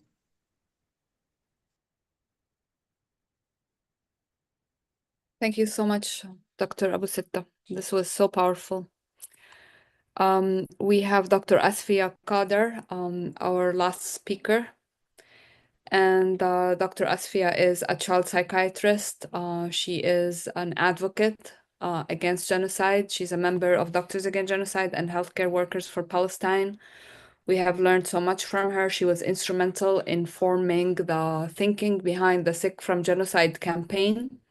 Sick from Genocide is a campaign that is focused on the moral injury that we have all been feeling, seeing what Dr. Abu Sitta has described and what our other speakers have described so succinctly and so you just brought it to life. Dr. Asfia, please. Thank you so much. It's an honor to be included in this panel. As I mentioned before, my teachers are all on this panel, everyone that I have learned from. And so first and foremost, as always, we pay respect to our Palestinian colleagues, those who have been teaching and advocating for years and from whom the rest of us have learned. I'm a child and adolescent psychiatrist, and I am a member of Doctors Against Genocide, as well as Healthcare Workers for Palestine. And I am primarily located in the Twin Cities in Chicago, the Twin Cities in Minnesota. I'm going to spend the first few minutes of my remarks offering some notes on language. So especially for those of us who are finding the words, learning how to frame the concepts so we can advocate most effectively. And then I'll spend the second part of my comments focused on my fellow healthcare workers, if I may, and specifically addressing how we can encourage one another to really show up in the way that is absolutely necessary in this moment as part of our professional obligation. There is nothing more important than the life of a child. Now, as healthcare workers, we are very specific about the language that we use. We're very intentional in the words we use, whether it is describing clinical symptoms, formulation, diagnosis, or treatment interventions. We do not mince our words. We are very specific. And this is true when we are advocating as well. Language contains concepts. And this is important because if we are not using the correct language, that can obscure and erase concepts. And I'll show how that is really important in this moment because it affects how we talk about children and what they need and how we need to be thinking about and framing recovery. We are not witnessing a war. First and foremost, we need to be very clear on this point. All of the panelists that we have heard today have been very clear in talking about genocide, settler colonial genocide. This is very important. What we are witnessing is colonial genocide specifically within the context of and as part of ongoing Nakba. We know that colonial genocide specifically always targets the indigenous children. So whether we look at the history across Turtle Island, or whether we are looking at the history of Nakba across Palestine, you can actually follow the laws, policies, and practices that frame the targeting of indigenous children. And so this is very important to understand whether we are thinking about the boarding schools as genocidal policy targeting children across Turtle Island, or whether we are talking about the largest, most rapid extermination of children ever in recorded history taking place in Gaza right now. We have heard of the superlatives, all of the records that have been broken, the reason for why it's so performative, all of that. When we think about war, we have to understand war is regulated by a very specific set of laws, right? Genocide is prohibited. There are no set of laws governing or regulating how to enact a genocide. Genocide is prohibited. There are no exceptions to the prohibition on genocide. This is specifically why the language of war is used as cover to commit genocide. This is also why genocide denial, aggressive, hostile, violent genocide denial is part of the commission of genocide, right? The goal of war is often very specific, a specific military goal, a political aim, objective. The goal of genocide is that of erasure. So the erasure of life, specifically in the form of entire family lineages, the erasure of the proof and evidence that a family lineage and entire people did live on this land in this place. This is why cemeteries are targeted and desecrated and destroyed as part of genocide. The erasure of history, the erasure of historical archive, whether the physical buildings, the physical monuments, archaeological spaces, historical sites, whether the written history, universities, libraries. Think about the people in a society that hold and preserve the history of the people going back thousands of years, right? The scholars, the professors, the writers, the historians, they are targeted as part of genocide in an attempt to erase the history of the people. The erasure of language, the erasure of culture, of identity. Now, I just said earlier that language is so critical because it contains concepts. Now, imagine if language is erased, there are many concepts and words that do not translate into other languages. And so language is a key into not only the history and the family lineage history of a people, but also into the philosophy and the scholarship, right? That goes along with the culture of the people and what they have contributed to the world, right? The civilization is contained in language. It's important to remember that a core goal of genocide is the prevention of rehabilitation of the people as a whole, as such. So this is why, especially healthcare workers, are so very clear in the understanding of the centrality and the primary military tactic of destroying the healthcare system in order not only to destroy the means of immediate life-saving, but to destroy the possibility of rehabilitation in the future as well. And so the goal of genocide is erasure, past, present, and future. So when we apply the lens of child development, we have to ask ourselves, what do children need in order to live healthy life trajectories? What do they need in order to recover, in order to thrive? They need their families. They need their community. They need their spaces of learning and growth. They need their spaces of spiritual development. They need their spaces of motor development and social connectedness. They need their society. They need connectedness to their grandparents and great-grandparents and ancestors to place themselves in the geography of their family and community, identity. They need their language, right? So I say all of this because when we don't use the accurate language, we lose concepts and we don't even ask these questions, but these are so critical when we think about what do we need to ask when we are thinking about the recovery and the healthy development of children and youth in the context of having survived and endured attempted erasure in all of these dimensions.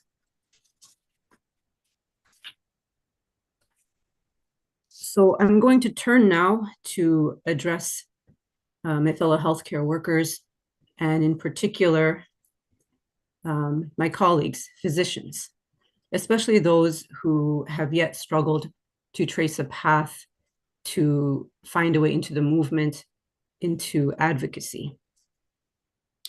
So again, there is nothing more important than the life of a child. Now, I'm a child and adolescent psychiatrist, and that is the point from which I always begin. And for those of us who maybe are social workers or child therapists, pediatricians, however you find a way that you are working with children and families, many of us understand that we are by definition social justice advocates. We are mandated reporters, right? All of us as healthcare workers are mandated reporters. And what I can say is, especially for those of us who work so closely with children and families, we understand our role in speaking up to protect children. And here's the thing. It's not uncommon that when we need to speak up to protect a child, we are very aware that we may be facing hostility in return. There may be some form of threatened retaliation, right? There may be some form of attempted intimidation. We speak up anyway, right? Out of principle, we fulfill our professional obligation to speak up and protect children because we are mandated reporters. That is what we do. It doesn't matter what we may be gaining or losing in the process. It's important to remember this point, that there is no position more secure for a healthcare worker than that position in which you are insisting on the protection and safety of children. Remember this point when you start to feel afraid or intimidated or second guessing, should you speak up? Should you send that letter to the executives? Should you say something to your colleague? All of these doubts and all of these fears that get in the way of fulfilling our professional obligations. There's no position more secure than that of insisting on the protection of children. And I want you to sit with that framing of mandated reporting, especially. Because the other thing as child psychiatrists and child advocates is that we have a keen understanding of the role of silence in systems of abuse and harm towards children, okay? We know that silence is necessary to perpetuate harm within a system. It provides diplomatic cover to the perpetrator of harm. It gaslights the child who is the victim of the harm, and it creates an environment of impunity. This is how we encounter family systems where a child may be harmed for years, or multiple children in a system may be harmed, even though the adults knew it was happening and nobody said anything, okay? So it's very important as healthcare workers to understand this concept of silence as a very powerful perpetuating factor in harm. Why is this so important? Because as healthcare workers, it is our responsibility in this moment of genocide to disallow any space of impunity within our healthcare settings, right? Disallow impunity for anti-Palestinian racism, disallow impunity for any other type of racism or white supremacy that is running rampantly through our hospitals and clinics. Most of us can recognize racism within our healthcare settings, but the struggle is what to do with it.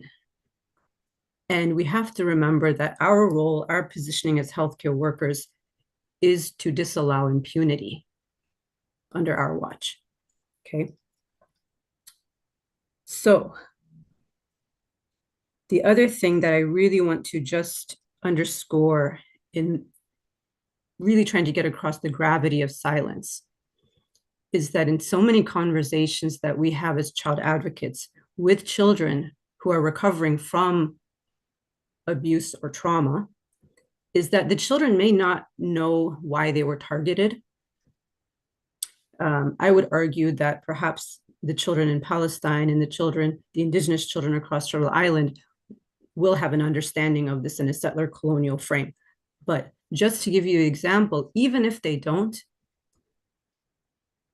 they are very aware of who should have spoken up and who didn't. We hear this over and over again in our interactions with children who are survivors. They're very clear on the justice piece.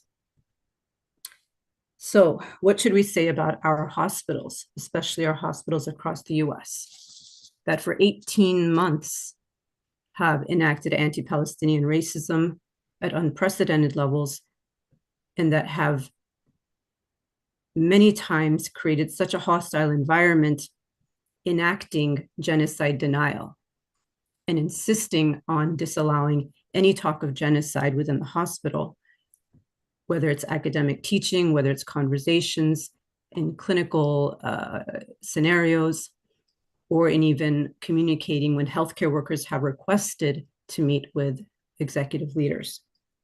It's really important to understand that the Not Another Child, Not Another Hospital campaign is very known publicly. Those 6 demands have been sent to hundreds of healthcare leaders, including CEOs across the United States. And this is something that went out October 28th, 2024, and again, December 21st, 2024. And we have not heard back with any positive engagement from any of those hospitals in all of these months. This is intentional. Again, we know that medical systems historically are rooted in and have worked together with political systems and academic institutions to reinforce genocidal policies. This is not new, but what we're seeing is the belligerence of it unmasked. So what I will end with is making a very clear point that it is very intentional, the erasure that happens within our hospitals. In 18 months, there has not been a single US hospital that has provided clinical training to its healthcare workers on how to care for Palestinian families enduring the impact of genocide. And I welcome anybody to challenge me on this statistic and tell me which hospital has allowed it and done it. What is the role of the healthcare worker in this context? Think about the mandated reporting. Think about the most secure position you could ever take. Think about your professional responsibility as a healthcare worker. Nothing is more important than the life of a child, right? It is unacceptable for healthcare workers in this moment, specifically physicians who by definition professionally are leaders, not only in society, but in the hospitals, right? It's unacceptable for physicians to sit with fear and allow themselves to be silent. That silence is not benign, that silence is not neutral, that silence reinforces the repression and the erasure, creates an even more unsafe environment. So I hope that is very clear. No promotion is more important. Preserving social circle, political advantage within the hospital. Nothing is more important than fulfilling your professional obligation. And so what I would encourage my colleagues who have struggled yet to show up is to reach out, join Doctors Against Genocide, join Healthcare Workers for Palestine. There are more than 30 chapters across the US. Make sure that you connect in community. Join Palestine-Global Mental Health Network. Find your communities locally. Don't be isolated. Start organizing and mobilizing in community. You must fulfill your professional obligation in this moment of genocide. There is no neutrality. You are either, as a healthcare worker, you are either resisting genocide or reinforcing it by default. And I'll just add, once again, we are very specific in our language. There is nothing more important than the life of a child.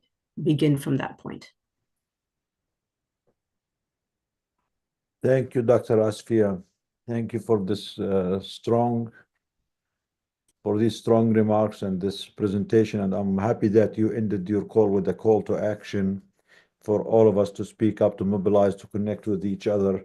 Thank you all our friends and panelists here. It was great to hear from you. I really think we had a very strong webinar today, and I think the children of Gaza deserve all this and much more. There are many questions from the audience, but I know it's late on you guys, and I know you live in Europe or Palestine or Gaza or Egypt. It's a little bit late, but before you go, I want to take 1 or 2 minutes of each one of your time, because while we're doing these webinars and these panels, the children of Gaza now are still starving. They're still in the cold or in the heat. They still have no homes, no shelters. They're still walking bare feet from one displacement location to another. They're still missing their parents, their families, their friends, their schools. They don't have food, they don't have water. I mean, we have one of the best brains in this webinar who have been with this conflict, especially from the medical and the mental health angle of view. And we really need your suggestions. We want to brainstorm here. What are your suggestions for what kind of actions we as a collective can do now? What other things we can do as a collective, especially from the medical community, to help the people now? And what can we do to help them on the medium term? What can we do to help them on the long term? A minute or two from each one of you, please, and maybe we can start in reverse order. Dr. Asfia already gave her call for our colleagues to join this organization, join each other, network, speak up, don't be afraid. I want to go to Dr. Ghassan Abu Sitta, and we'll go in backward order now. Please, in a minute or two, what do you think? What are some effective things we can do as a collective to help more? We have been trying for 2 years, for 18 months, and unfortunately it's not helping much. What else? You know, things on the ground, you have extensive experience with this. Any suggestions can help. We need to all think together and come up with action plan, actionable, suggestions. Thank you, Dr. Ghassan. I think calling out respectable colleagues and respectable institutions that hide behind this facade of silence as a form of genocide enablement. We need to get our own house in order. And we need to go after the leaderships of the British Medical Association, the American Medical Association. We need to call out the 185 members of the Royal College of Pediatricians in the UK who voted against a motion to provide for the health and well-being of Palestinian children in Gaza. We need to get our medical house in order and call out those who have become, as my previous colleague said, abuse enablers. Thank you, Dr. Ghassan. Professor Nadira. Yeah, thank you for the insights. I think that I will go where with the fact that we must continue working for a Palestinian tomorrow. But we really need to, from my own profession as an academic and professor, I think that we really need to challenge childhood scholars and the genocide scholars and social work scholars and mental health scholars that are complicit with what is going on, and medical doctors that are supporting a genocide in Gaza. And I think that we need to keep in mind that this settler colonial regime, if we were talking about other places where in Australia, the stolen generation, and in Canada, it's or in America, it's killing the Indian and saving the child. In our settler colonial context, it's not about saving the child, the opposite. It's about using children as political capital to teach everybody that they can even control children. And I guess that we need to expose the sacralized politics, which is where it is about the biblical right of the chosen people and the promised land, with the securitized claims of self-defense. Really expose it analytically, expose it even ontologically, because the issue with children and with Palestinians today is that ontologically Palestinians are considered non-being. Therefore, the more you kill, who cares? And our voices and our mobilizations, our plans never to lose hope, exactly like the kids in Gaza, those that are continuing to play and to gather and to school and to study and so on and to work. So I think that exposing those that are complicit and not fearing really, whether medical doctors, whether professors, a criminologist, where the crime is the crime of the state today, a state that decides clearly to kill more children. And it is a war against children. And this is not new, but today it's really exposed. And our job is really to fully expose it, to discuss it, to talk about it, to write about it, to move, because our children are waiting for us. If Asfia was talking about our job to protect our kids, our job to speak, our job to refuse complicity, our job to sleep without thinking and writing and speaking and mobilizing and acting against what is happening to our children and to the Palestinian future. Thank you, Professor Shalhoub. Attorney Sahar, please.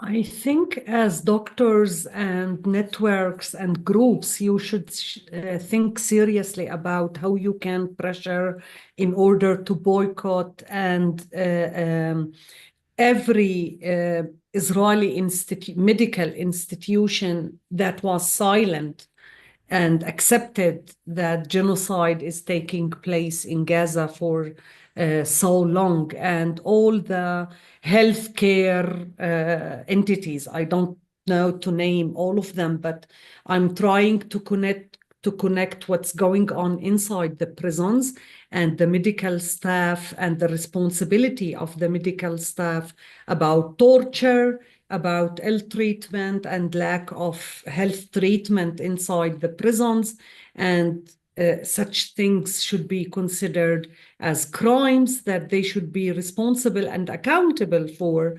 And I think since states are refusing to take actions, so we, the people and the members of these networks and organizations, we should push the boycott, divestment, and sanction.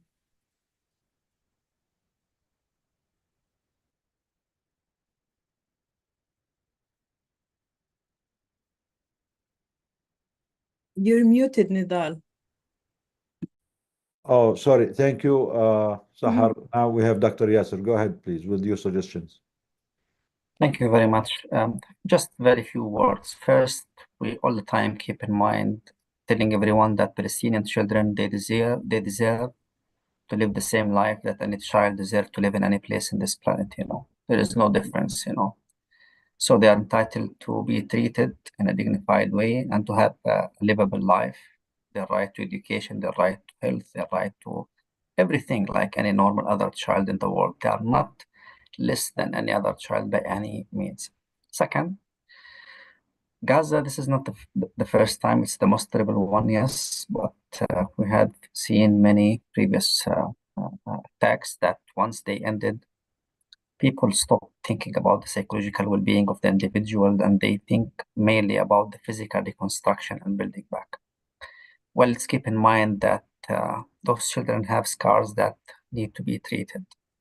And any reconstruction plan, any building for the future plan of Palestinian people should include a clearly planned mental health and psychosocial intervention plan that would help people rebuild their psyche, rebuild their spirit, and continue to be an active and an agent members in their communities. Without rebuilding the psyche of the people,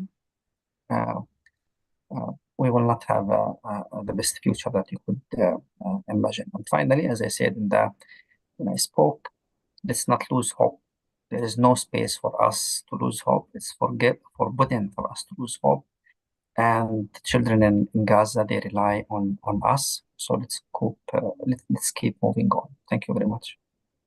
Thank you, Dr. Yasser. Dr. Karam. Thank you so much, Nidal.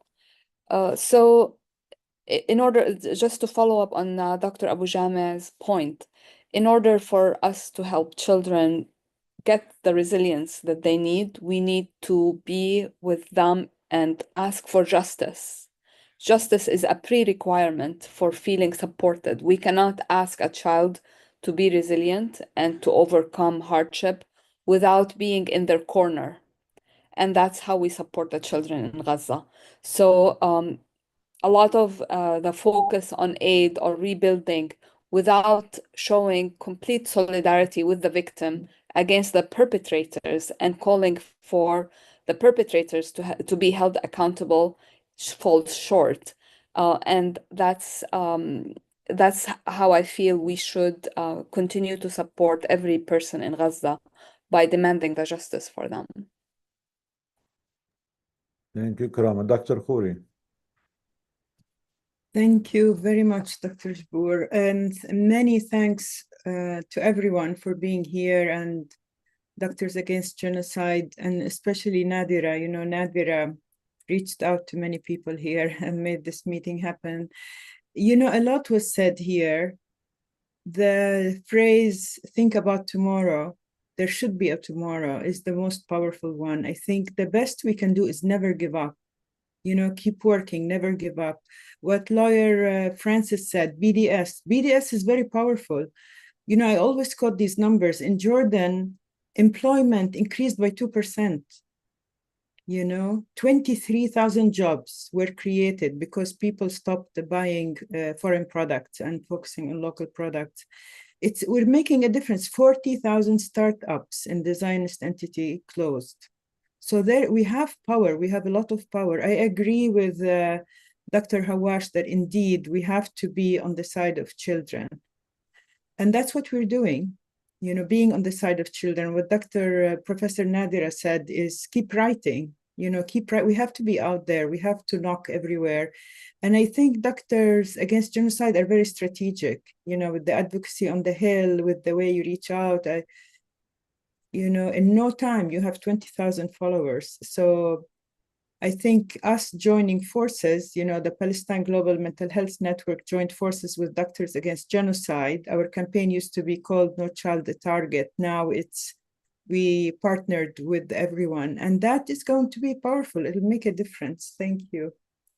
Yes, unity and powerful and joining forces and brains, all important. So there is a call nationwide in Palestine. I want to say something. Oh, yes, please. So there Go is the ahead. call about nationwide strike in Palestine tomorrow. Unfortunately, we knew about it only lately in the last day or two. And we were thinking about calling, you know, a global strike also for Gaza, for humanity, for the children. And we know that strikes are only effective if many people join and have a buy-in. And we know that the systems, and especially in the West, they want to fight this, and they're going to go hard against people.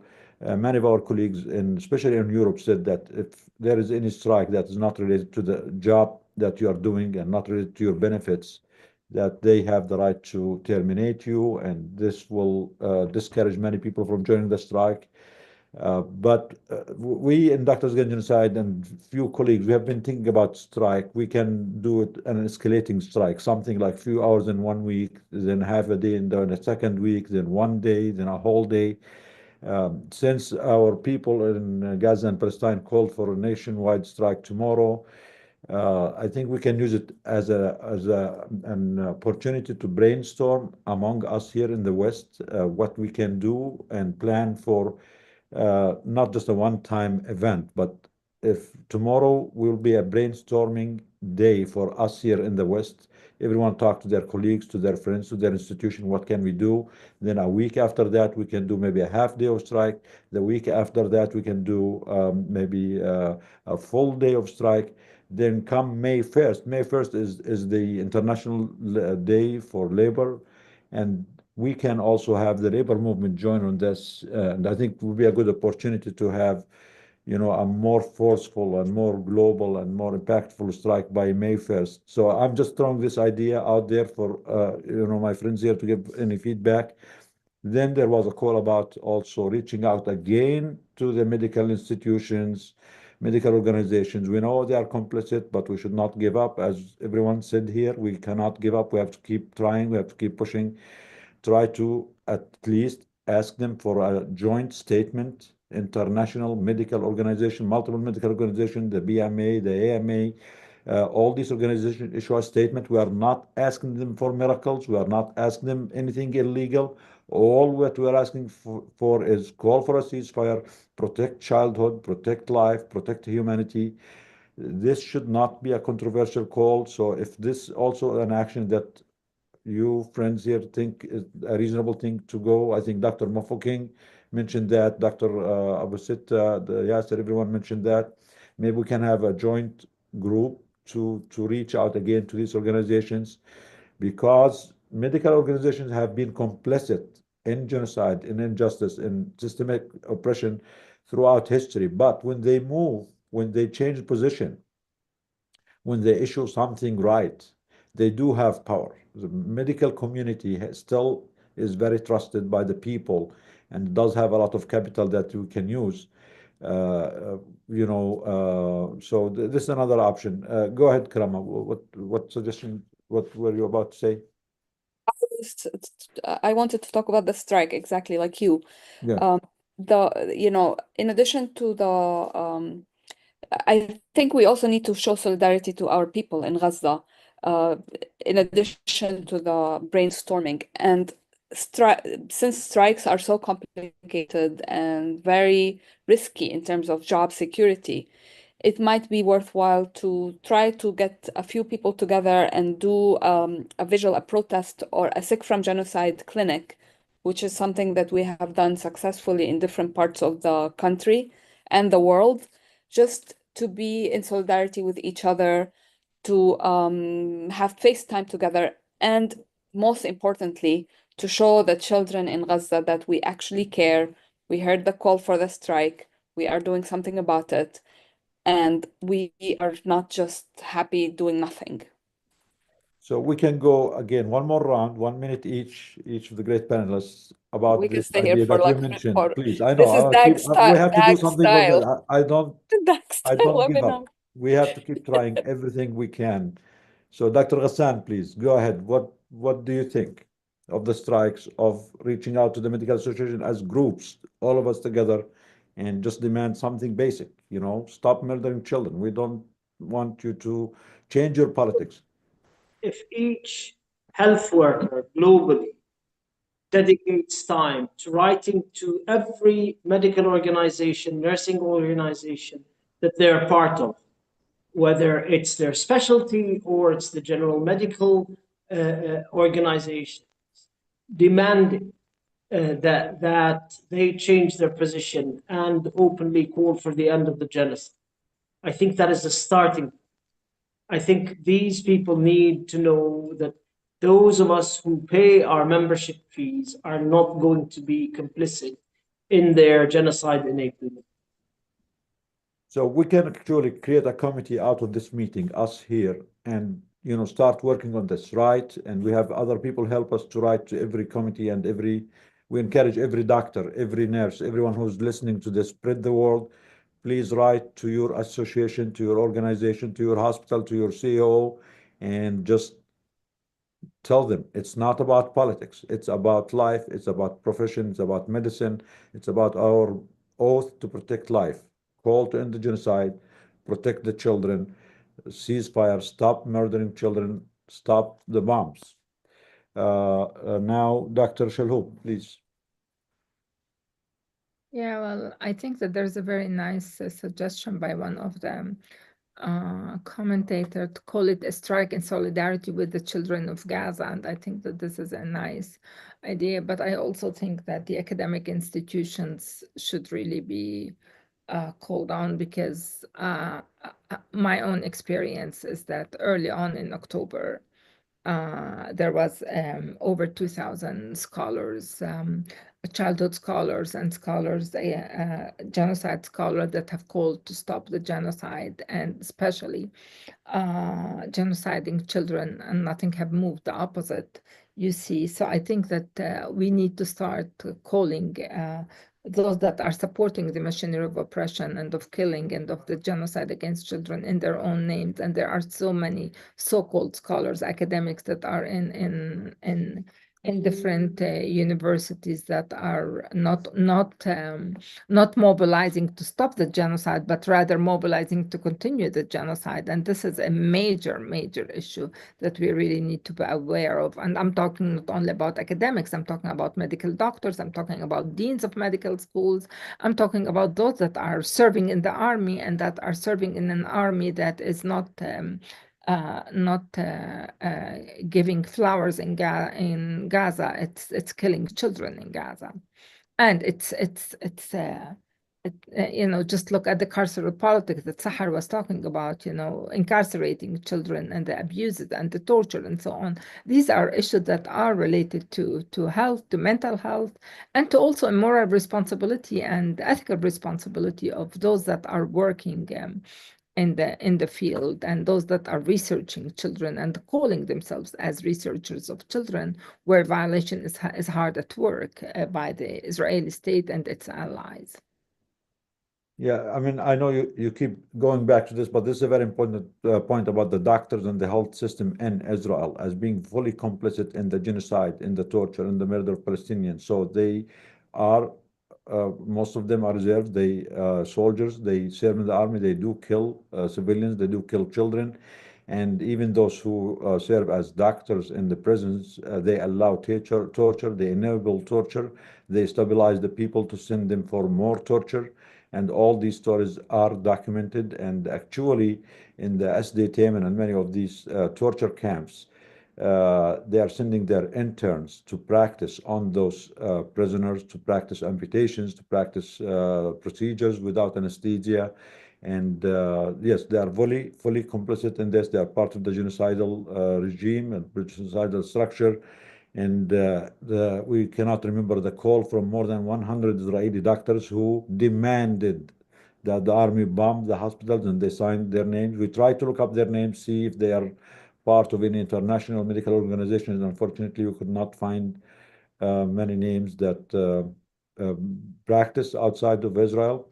But going against, the health system, the medical system in Israel is a very important call.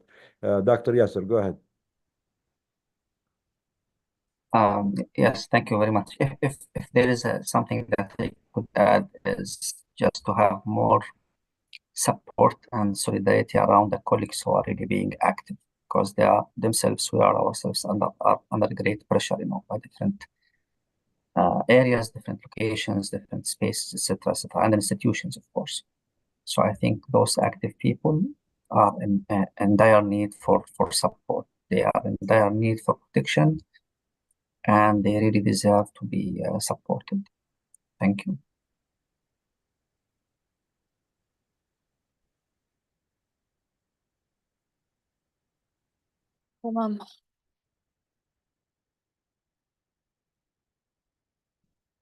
I know, Dr. Against Genocide and Palestinian Global Health. We are known for having long webinars, and to the point that even our speakers drop off and our listeners, but that's okay. It's a small price to pay for the children of Gaza. Dr. Khouri, Dr. Karama, all yours. Do you want to finish off this webinar? Thank you. Or maybe Thank also you. Dr. Asfia here too, yeah. Yeah, I just want to thank everyone. This was very powerful, and I think we have a lot to think about.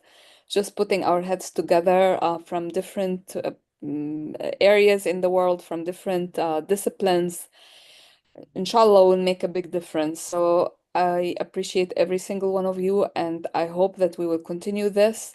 For the people who are listening to us, obviously we have many members from DAG, from Healthcare Workers for Palestine, from other people who have joined us. Thank you for listening. If you have any ideas, if you want to share any thoughts, please email info@doctorsagainstgenocide.org and sign up for our newsletter so we can continue to be in touch with you. I think we need all hands on deck. The repression is real and the fear is real. We are all being intimidated at work and at our universities and our clinics.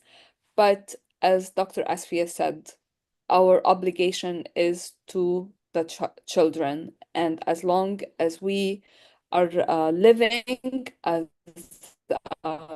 doctors, nurses, or healthcare workers, this should be our guiding light. So I hope to hear everyone, and thank you so much for being here with us. Lama. You know, do I need to share as well? Well, thank you so much. This was absolutely brilliant, and what a symposium. And you know, doing something like we're doing now is standing for the children of Palestine. And you know, when you have to really emphasize children of Palestine, not Gaza is hell on earth, and so is the West Bank and East Jerusalem. And keep the hope. Thank you. Yeah. Good night in Palestine, and thank you everyone. صباح على خير. صباح خلينا الخير. صامدين إن شاء الله. ثورة حتى النصر. السلام، يعطيكم العافية. يعطيك يعطيك العافية. تصبحوا على خير. مع ألف سلامة.